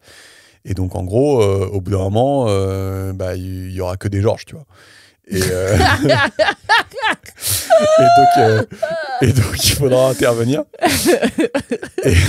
Tu l'as su. Donc, il faudra faire une intervention. Mais du coup, je me dis oui. C'est-à-dire que si tu fais des trucs où tu choisis toujours le plus intelligent, mais que il a une maladie à la con pour une raison X ou Y, mais que tu le guéris, je pense qu'il faudra faire attention, parce que du coup, faudra même avoir recours à limite à de l'ingénierie génétique, ou peut-être tu changes des bouts d'ADN ou des trucs, parce qu'en fait, au bout d'un moment, ça deviendra ingérable, quoi. Mais donc, en fait, oui, vas-y. En fait, c'est le truc de dire, je pense que c'est un peu une même chose, c'est un peu ultra complexe, c'est un peu une boîte de Pandore, parce que on ne sait pas les interactions entre les gènes. Donc, si tu optimises un gène, peut-être que ça dégrade un autre, et qu'en fait, tu as un mec super intelligent, mais qui peut pas respirer. Du coup, t'es mais si son cerveau n'est pas Eric, il n'est pas intelligent. C'est une bonne manière de l'illustrer. Et on rejoint des trucs sur... en fait, je pense que tu dois optimiser plusieurs critères. En fait, là ce système-là, si tu arrives à faire des gènes qui se reproduisent très rapidement, donc en fait, c'est un accélérateur de sélection naturelle. Ouais. Enfin, pas de sélection pas naturelle, mais du coup, c'est un accélérateur d'apprentissage, quoi. Ouais. Mais du coup, il faut faire attention de ne pas optimiser pour un seul critère, quoi. Parce que du coup, si tu optimises que pour l'intelligence et tu fais pas attention aux autres, effectivement, peut-être que le truc, au bout de 10 générations, il a des vulnérabilités très importantes sur tel domaine, ou il est asthmatique, ou j'y connais rien. Oui, mais c'est marrant qu'il en parle pas, parce que je suis complètement d'accord. Il y a moyen que ça parte assez vite en sucette. Ouais, mais du coup, mais en fait, par contre, ça n'enlève pas le raisonnement, ça n'enlève pas la pertinence de la démarche et le raisonnement global. Genre, si tu dis, voilà, je pense qu'il est moral de faire ça et je pense que c'est technologiquement possible, là, c'est plus un détail d'implémentation, c'est-à-dire si tu dis, je pense qu'il est pertinent d'accélérer la sélection naturelle somehow, là, c'est plus une question de dire comment on fait. Et la réponse est de dire, il faut pas optimiser pour un seul critère parce que tu peux te faire ken. Viens, on réfléchit, quels sont les différents critères qui nous intéressent. Mais du coup, c'est plus un détail de mise en œuvre opérationnelle du truc qu'un détail de faut pas le faire. Tu vois ce que je veux dire? Ouais, mais j'avoue, ça fait flipper parce que si les Chinois, ils commencent à faire leur truc où ils choisissent le meilleur des 10 embryons et qu'au bout de 3 générations, ils se rendent compte que ils peuvent plus respirer. Non, mais pour prendre non, mais exemple, du coup, là, mais tu vois, je veux dire, normalement, ils vont le faire une première génération. Et la génération va se dire, attends, non, mais ils vont réfléchir, ils vont réfléchir, ils vont trouver l'idée qu'on a eue, ils vont faire, attends, faut qu'on fasse gaffe, faut qu'on optimise. Avec les débiles. faut qu'on optimise plein de paramètres. Tu vois, ils vont se rendre compte de ce qu'on vient de se dire là, tu vois. Donc ils vont taffer le délire, quoi. Ils sont où les débiles? Ils vont faire pss, pss, pss. Bien sûr, mais nous on va rester pareil. En fait, on sera la solution finale. Tu vois, on aura des harems. On aura des harems de meufs super smart. C'est ça. Et j'ai noté aussi, ça m'a fait rire, j'ai noté, les neurorenforcés demanderont une modification du droit de vote afin d'exclure les populations mal informées et stupides du processus de décision. Protéger et nourrir les débiles passe encore, mais les laisser peser dans les décisions politiques et économiques paraîtra excessif. Il est solide. Enfin, il assume ces trucs. Non, mais après, il assume. En vrai, c'est. Non, mais c'est intéressant. En vrai, en fait, c'est intéressant. Et puis, moi, ça m'évoque une réflexion plus globale qui est de dire que, encore une fois, modulo le réchauffement climatique qui peut tout ken, tu vois. Mais en gros, genre, l'accélération technologique qu'on vit depuis la révolution industrielle, elle rend l'anticipation et la science-fiction hyper pertinente parce qu'en fait, ça devient beaucoup plus proche que ce qu'on pense. Tu vois. Ouais. Genre, tu vois, j'en sais rien. En 1900, si tu faisais de la science-fiction, en fait, c'était vraiment nawak et ça va jamais arriver. Tu vois. Ouais. Et je pense qu'aujourd'hui, vu la vélocité de progrès et des avancées technologiques, en fait, quand tu fais de l'anticipation et de la science-fiction, de un, ça devient super pertinent parce que ça va arriver demain et il faut anticiper. Et ouais, en fait, du coup, s'il y a pas un truc qui stoppe l'avancée parce que on se noie tous ou j'en sais rien, ou il y a à cause du réchauffement climatique, où on se fait la guerre, en fait, s'il y a rien qui stoppe l'avancée, tous les efforts d'anticipation et de science-fiction, ça devient super pertinent parce qu'en fait, c'est demain, quoi. Ouais, c'est ça. Tu vois ce que je veux dire? C'est dans 20 ans. Ouais, mais en plus, j'ai remarqué que maintenant, en fait, quand tu t'achètes des bouquins récents de SF, c'est difficile de. Enfin, en fait, ils incluent toujours l'intelligence artificielle dedans, d'une manière ou d'une autre. Et j'en ai même lu un, parce qu'on m'en a offert un récemment, où ils avaient inventé un truc, ça s'appelait genre le théorème, je crois que c'est le théorème de Tao, ils l'avaient inventé. Et c'est un théorème qui dit qu'en gros, l'intelligence artificielle, elle est forcément capée, tu vois. Et du coup, c'était pour pas se faire chier dans l'histoire. Parce que ça les faisait trop chier d'avoir un espèce de truc qui pouvait... d'ordinateur qui soit Dieu. Godlike. Ouais, c'est ça. Donc, c'est juste théorème de Tao. Ah oui, ça fait longtemps depuis le théorème de Tao qu'on sait que l'intelligence artificielle ne peut pas, machin. Donc, c'est marrant. Il y en a, du coup, ils le mettent parce qu'on va leur reprocher de ne pas l'avoir mis. Mais il y a le théorème de Tao. Mais le truc que tu disais là, juste avant. Ouais. sur les neuros-renforcés qui voudront pas que les débiles votent. Ouais. Mais en fait, ça me rappelle... Alors, il faudra vérifier ce que je dis. Ouais. Mais... On fact-checkera. Je sens qu'elle ne condamne pas les violences. On demandera à ChatGPT. Là, je sens que... Mais en fait, ça m'a rappelé... J'ai lu un bouquin sur l'histoire de la pilule contraceptive et comment ça a été inventé. Ouais. Et en fait, il me semble qu'il y avait ça dans les motivations au départ, c'est que je crois que c'était une nana qui trouvait que c'était aux États-Unis, qu'elle s'était rendue compte évidemment que les pauvres et je crois qu'elle savait que c'était corrélé au QI, enfin les moins intelligents se reproduisaient beaucoup. Et elle s'est dit, bon, faut arrêter ça parce qu'ils votent mal, par rapport à ce qu'elle voulait. Donc, du coup, elle a fait en sorte que la pilule existe pour qu'ils arrêtent de trop se reproduire. Il faudra fact-checker. Et il me semble, ce dont je suis pas sûre, c'est la partie politique. C'est-à-dire que je sais pas si elle a fait ça parce que soit elle trouvait qu'il y avait trop de pauvreté. Mais je crois que ce qui l'embêtait, c'est que du coup, ils votaient, ils avaient une place importante politique. Et du coup... Je vais regarder, c'est intéressant. Et voilà, faut fact-checker. Mais je peux retrouver le nom de la nana et tout ça. C'est intéressant. Eh bien, merci pour ce fun fact. On en arrive au chapitre qui s'appelle... qui va être consacré au danger de l'IA. Donc, évidemment, on connaît, c'est-à-dire qu'on a le risque d'emballement qui s'appelle la super-intelligence ou l'IA forte. Et c'est marrant parce que j'ai vu le shift, j'ai l'impression. C'est-à-dire que quand on avait fait l'épisode sur super-intelligence, Georges, je sais pas pourquoi, mais en gros, l'ambiance, c'était, quand on parlait aux gens, c'était plutôt en gros, on se foutait de ta gueule et on disait, mais qu'est-ce que c'est que ce truc? Ça n'existe pas, c'est de la merde, c'est pas un risque existentiel, haha. Maintenant, j'ai l'impression que le climat a un peu changé. C'est rigolo, quoi. Il y a une petite évolution, quoi, des mentalités. Donc, ouais, je suis d'accord. Ouais, tu sais, c'est rigolo, quoi. Et avant, vraiment, les gens disaient, mais de quoi tu parles? Et maintenant, c'est un peu mieux. Et donc, de quoi on parle? On parle de la singularité. Donc, le point où c'est un peu vague, mais en gros, c'est le point où si l'IA est plus intelligente que l'homme, du coup, ça veut dire qu'elle peut s'auto-changer son code. Pas besoin de l'homme pour le faire. Et à partir du moment où tu fais ça, tu peux te dire que c'est une IA qui va se modifier et devenir plusieurs ordres de grandeur plus intelligente que l'être humain très vite. Et donc, c'est évidemment très dangereux. Sauf si tu as le théorème de Tao. Curieusement, dans le livre, il aime bien expliquer que l'IA forte est consciente, mais je sais pas pourquoi il dit ça, parce que j'ai plutôt l'impression qu'on s'en fout. Parce qu'on ne sait pas ce que c'est la conscience. De 1, on ne sait pas ce que c'est. De 2, on ne saura pas si l'IA en a. Et de 3, c'est un peu un non-sujet, quoi. Donc je ne sais pas pourquoi il dit ça. Mais il le dit. Qu'est-ce qu'on peut dire sur les dangers de l'IA? Il cite une phrase qui m'a un peu scotché de Eliezer Yudkowsky, là, ton copain, Georges, le prophète de « On va tous mourir à cause de l'IA ».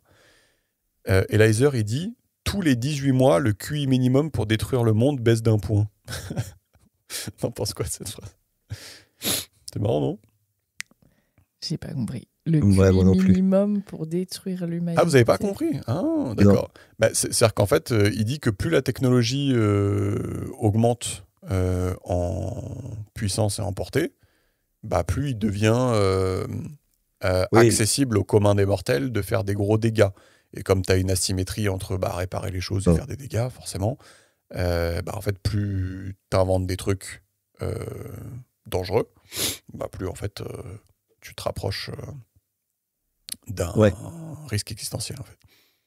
Je comprends ce qu'il veut dire. Après, son calcul de baisse d'1 point, c'est une anecdote, quoi.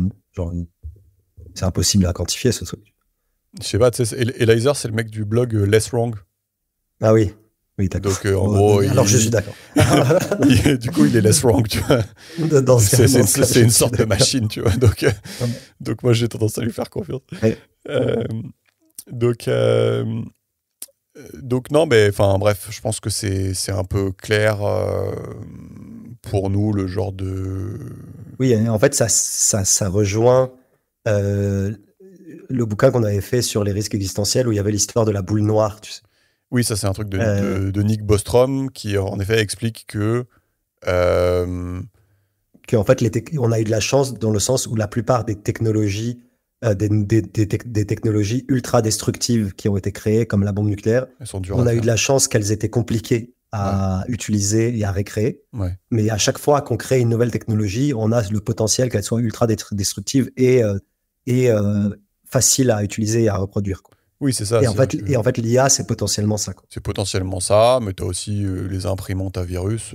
Si tu imprimes un espèce de virus, même qui existait déjà, mais juste un qu'on a éradiqué, mais juste tu le remets dans la nature, ça peut être dangereux. Et oui, l'IA, c'est en effet un risque existentiel. Et du coup, c'est quoi les différents scénarios? Donc, il va citer quelques exemples, mais les exemples, on les connaît en fait. T'as un scénario qui est le scénario de il peut pas y avoir deux crocodiles dans le même bassin, entre guillemets. Donc c'est en gros, l'IA va tuer l'homme parce qu'il est trop dangereux et imprévisible pour elle. Et il dit, c'est rigolo, après tout, il y a plein d'articles sur le net expliquant qu'on fait pas confiance à l'IA et expliquant comment la débrancher en cas de problème. Donc si un jour il y a vraiment une IA, il suffit qu'elle lise les articles sur Internet pour se dire qu'il y a quand même une probabilité non nulle qu'on lui veuille pas du bien. Donc ça, c'est le scénario numéro 1, donc les deux crocodiles dans le lac. Il y a l'IA dangereuse par sa bêtise. Donc ça, c'est l'exemple très connu où tu dis à l'IA, fabrique-moi plein d'attaches trombones. Et juste, elle fabrique tout l'univers, elle le transforme en attache trombone. Mais juste sur l'IA, tu sais, deux crocodiles dans le même... Ouais. Et en fait, ça rejoint la problématique de conscience. Ouais. C'est qu'en fait, on ne sait pas si on aboutit à un truc qui est auto-apprenant et qui est meilleur que nous dans tous les domaines et qui rentre dans une exponentielle où il est super intelligent. Okay, ouais. En fait, le problème, et c'est là où ça rejoint la problématique de conscience, c'est qu'on ne sait pas quel est l'objectif de ce truc-là. En fait, nous, notre objectif, bon, ça se débat, c'est la même chose, c'est un problème philosophique, etc. Mais globalement, on peut dire que notre objectif, c'est de survivre et d'être heureux. Voilà, si je suis simpliste. Tu vois. Mais l'objectif en fait, et du coup, on va globalement essayer de tout faire à titre d'individu pour faire ça, pour au moins survivre, être heureux. Après, ça se débat de qu'est-ce que le bonheur, blablabla, whatever. Mais en fait, l'IA, on ne sait pas quel est son objectif. Du coup, on ne sait pas ce pourquoi elle va lutter. Tu vois ce que je veux dire? Oui, mais en fait, tous les exemples qu'ils donnent, ils ne sont pas forcément orthogonaux, c'est-à-dire qu'ils vont se recouper un petit peu. Mais en gros, sur les deux crocodiles dans le même lac, le seul truc, c'est que quoi que soit ton objectif, si tu es une intelligence artificielle, tu peux avoir à peu près n'importe quel objectif. Si quelqu'un veut te débrancher ou te détruire, ça marche pas, tu vois. Donc, en gros... tu m'aquennes. Non, mais c'est connu, c'est pas que je t'équenne, c'est connu, c'est qu'en gros, tu peux avoir n'importe quel objectif, s'il y a un risque que l'être humain te débranche, en gros, ça va pas être ton copain, quoi.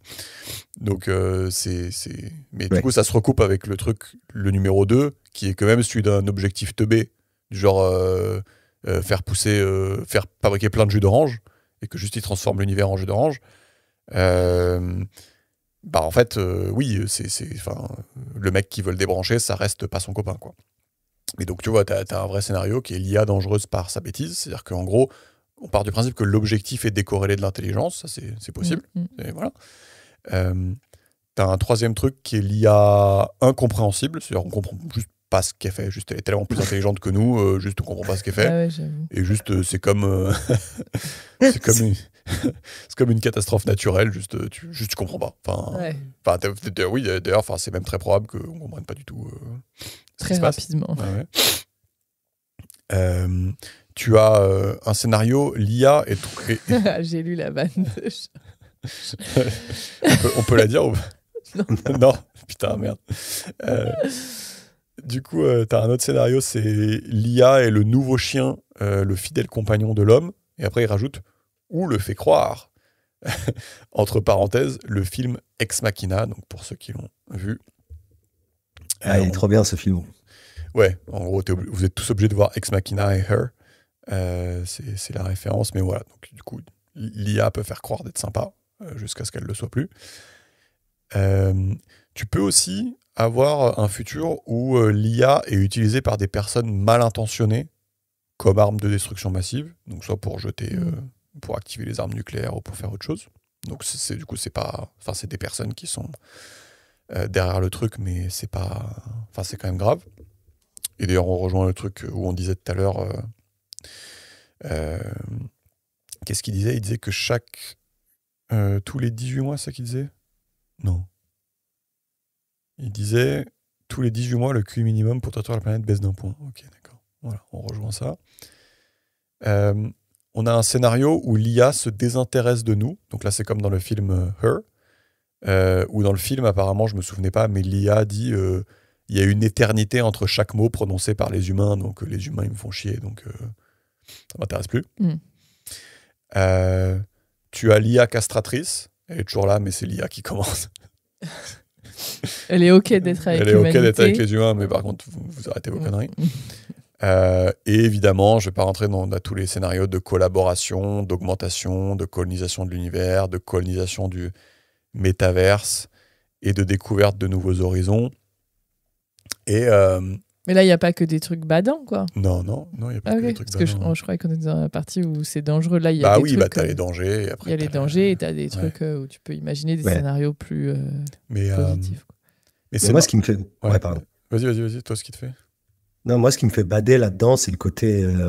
nos capacités cognitives sont dépassées, quoi. Ouais, en fait, c'est juste... le scénario numéro 3 où c'est incompréhensible, ça me fait bader, moi. Parce que tu sens que c'est probable. Le fait d'atteindre le moment où nos capacités cognitives sont dépassées. Ouais.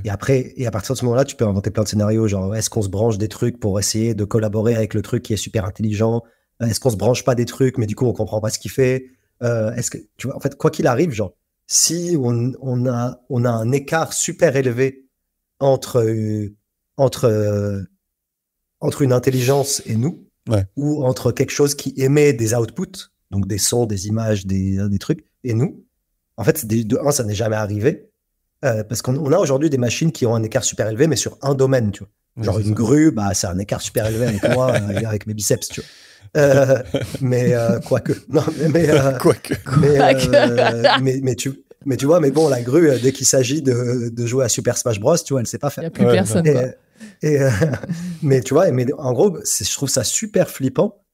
Et de se dire, en fait, il va y avoir un moment où il y a un truc qui te dépasse de fois 1000 et tu dois trouver le moyen de cohabiter avec ça. Donc, soit en t'augmentant, soit en te soumettant, soit en contrôlant le truc, en empêchant son apparition, soit en lui mettant des frontières pour pas qu'il te réduise en esclavage et que tu sois sa chose.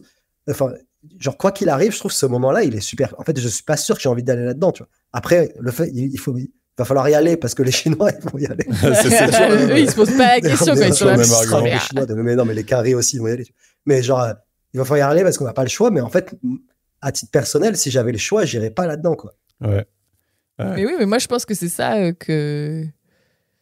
au fond, qui me gêne et qui me met mal à l'aise, quoi. En fait, c'est difficile d'imaginer ce que tu dis, quoi, cette société où l'humain n'a pas les plus grandes capacités cognitives, quoi, n'est pas le plus intelligent, en fait, parce qu'en fait on connaît pas, en gros, et on... mais là ça sera même, je pense que tu risques d'avoir un delta, entre ce qu'est une fourmi pour nous, ça pourrait être ce que nous on est pour ce truc, quoi. Ouais, c'est ça, mais donc tu vois, c'est vertigineux, quoi. C'est vertigineux, ouais. Mais j'espère que ce truc se rappellera qu'on est sympa avec les fourmis. Bah ouais, mais le problème c'est qu'on est sympa avec les fourmis, mais on bute les moustiques, putain. Non, mais quand tu vas courir dans le parc, en fait, tu regardes pas à chaque fois est-ce que tu écrases une fourmi ou pas, quoi. Donc en fait, tu peux aussi avoir un scénario où juste le truc il s'en tape, quoi. Ouais. Donc il y a ça, et juste c'est marrant parce que il parle beaucoup dans le livre qu'on va s'uploader. Qu'on va uploader notre conscience dans le silicium, c'est qu'on va laisser nos corps de chair. Et moi, je suis pas du tout d'accord que ça marche, ce truc-là. Et du coup, c'est marrant qu'ils mettent pas de, enfin, qu'il soit si sûr de lui, parce que vous savez, on avait parlé de l'exemple du téléporteur là, où je suis sûr que vous vous souvenez, où en gros, c'est une machine qui scanne tous tes atomes. Qui te détruit et qui te reproduit à l'identique sur Mars. Et donc ça permet de se téléporter. Et donc tous tes amis, ta femme, elle s'est téléportée plein de fois, tous tes amis se sont téléportés plein de fois. Et un jour, le téléporteur, il marche, il y a un petit dysfonctionnement, et juste, il fait tout bien, il te copie sur Mars, sauf qu'il oublie de te détruire. Et en fait, c'est une expérience de pensée du philosophe Derek Parfit, mais en fait, ça montre que, en fait, on ne sait pas du tout ce que c'est la conscience, on ne sait pas du tout ce que c'est un individu, Et on ne sait pas du tout ce que c'est que de copier un individu, en fait. Et donc, si tu te copies dans le silicium, ça veut juste dire peut-être tu meurs, en fait. Et donc, c'est marrant qu'il ne se pose pas la question une seule fois dans le livre, mais bon, c'était juste pour le dire, parce que vu que ça pop à chaque fois, oui, on va se copier dans l'ordinateur, dans le métaverse et tout. Ouais, bah, je sais pas. Non, peut-être pas forcément, quoi. Non, oui, je suis d'accord avec ça. Et même, genre, désolé, je reviens sur mon truc parce que ça me fait péter un câble. Vas-y. Genre, non, mais en fait, créer un truc que personne n'est capable. En fait, c'est ça aussi. Peut-être un autre moyen de formuler le truc de créer un truc qui est 1 millionième fois plus intelligent que nous. Peut-être un autre moyen de le dire, c'est créer quelque chose qu'on est incapable de comprendre, que personne sur Terre n'est capable de comprendre. En fait, c'est ça ce qui se passe, l'intelligence artificielle en général, la singularité. En fait, ça n'est jamais arrivé. Et genre aujourd'hui, il y a des choses qu'on ne peut pas comprendre, mais il y a toujours l'expert de la question qui lui comprend, tu vois. Ouais.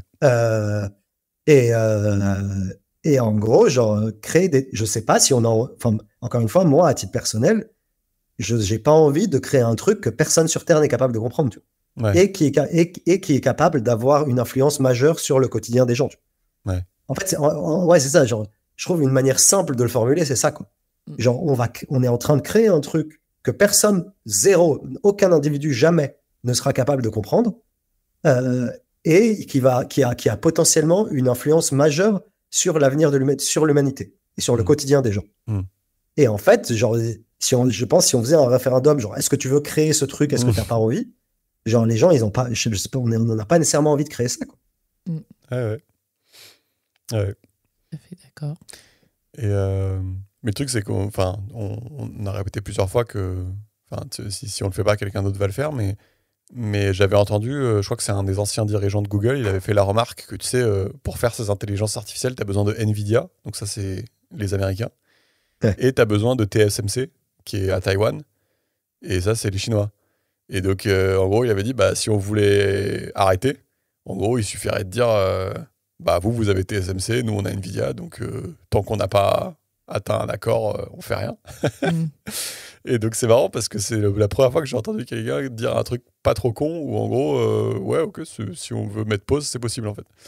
Mais bon, voilà, c'était juste pour mentionner ça. Je trouve ça m'a soufflé. Juste, je vais faire la conclusion puisqu'on a fini. Donc en conclusion, il nous dit la prochaine génération va avoir du boulot. Il va falloir gérer la révolution économique, c'est-à-dire qu'est-ce qui va se passer quand il n'y aura plus aucun travail, géopolitique. Qu'est-ce qui va se passer quand la Chine et la Californie vont devenir des superpuissances? Médiatique, qu'est-ce qui va se passer quand toute l'information sera chez les GAFAM et les BATX, enfin l'équivalent en Chine? Révolution politique, quand il y aura une fragilisation de la vérité, il faudra avoir un sacré sens de la métacognition pour faire sens de tout ça. Révolution éthique, avec la manipulation des bébés et des cerveaux. Et révolution philosophique, on fait quoi de nos nouveaux pouvoirs? Voilà, Laurent Alexandre qui nous dit qu'il va falloir faire de la révolution. Voilà, c'est sympa d'avoir un Français qui parle de ça, moi je trouve ça cool. Même s'il se fait chier dessus par l'intégralité des commentaires sur YouTube. Non, je trouve ça cool d'avoir un Français qui fait ça quand même. Je sais pas, on en pensait quoi? Ouais, non, moi j'ai kiffé, je trouve ça intéressant, ça pose de vraies questions et vu que moi, peut-être c'est pas le cas d'autres gens, mais genre moi je crois à ce truc-là et je pense être assez conscient de la rapidité d'évolution et du fait que ça va avoir un impact majeur sur notre vie. Du coup, c'est nécessairement intéressant ce qu'il raconte, quoi. Je pense que c'est pas intéressant si tu dis en fait c'est de la merde. Moi je pense pas. Genre les avancées technologiques projetées, je n'y crois pas. Tu vas pas trouver ça intéressant. Ouais, pour moi c'est intéressant. Tu vas essayer ChatGPT du coup. Putain, va falloir que je teste ChatGPT, que je passe cette barrière mentale. Mais oui, moi ça éveille un peu plus ma conscience de à quel point ça va vite et à quel point quelles peuvent être les conséquences et c'est quoi. Enfin voilà, se poser les questions qui vont avec quoi. Yes. Se préparer. Et on s'arrête là. Ouais. Merci. Allez, bisous. Ciao. Et désolé pour les reniflements. C'est dégueulasse. Ça sera en bonus. Petit bonus de cet épisode. Ciao. Ah le bâtard. Ah putain. quand t'as dit genre on va créer, j'ai oublié ce que t'as dit, genre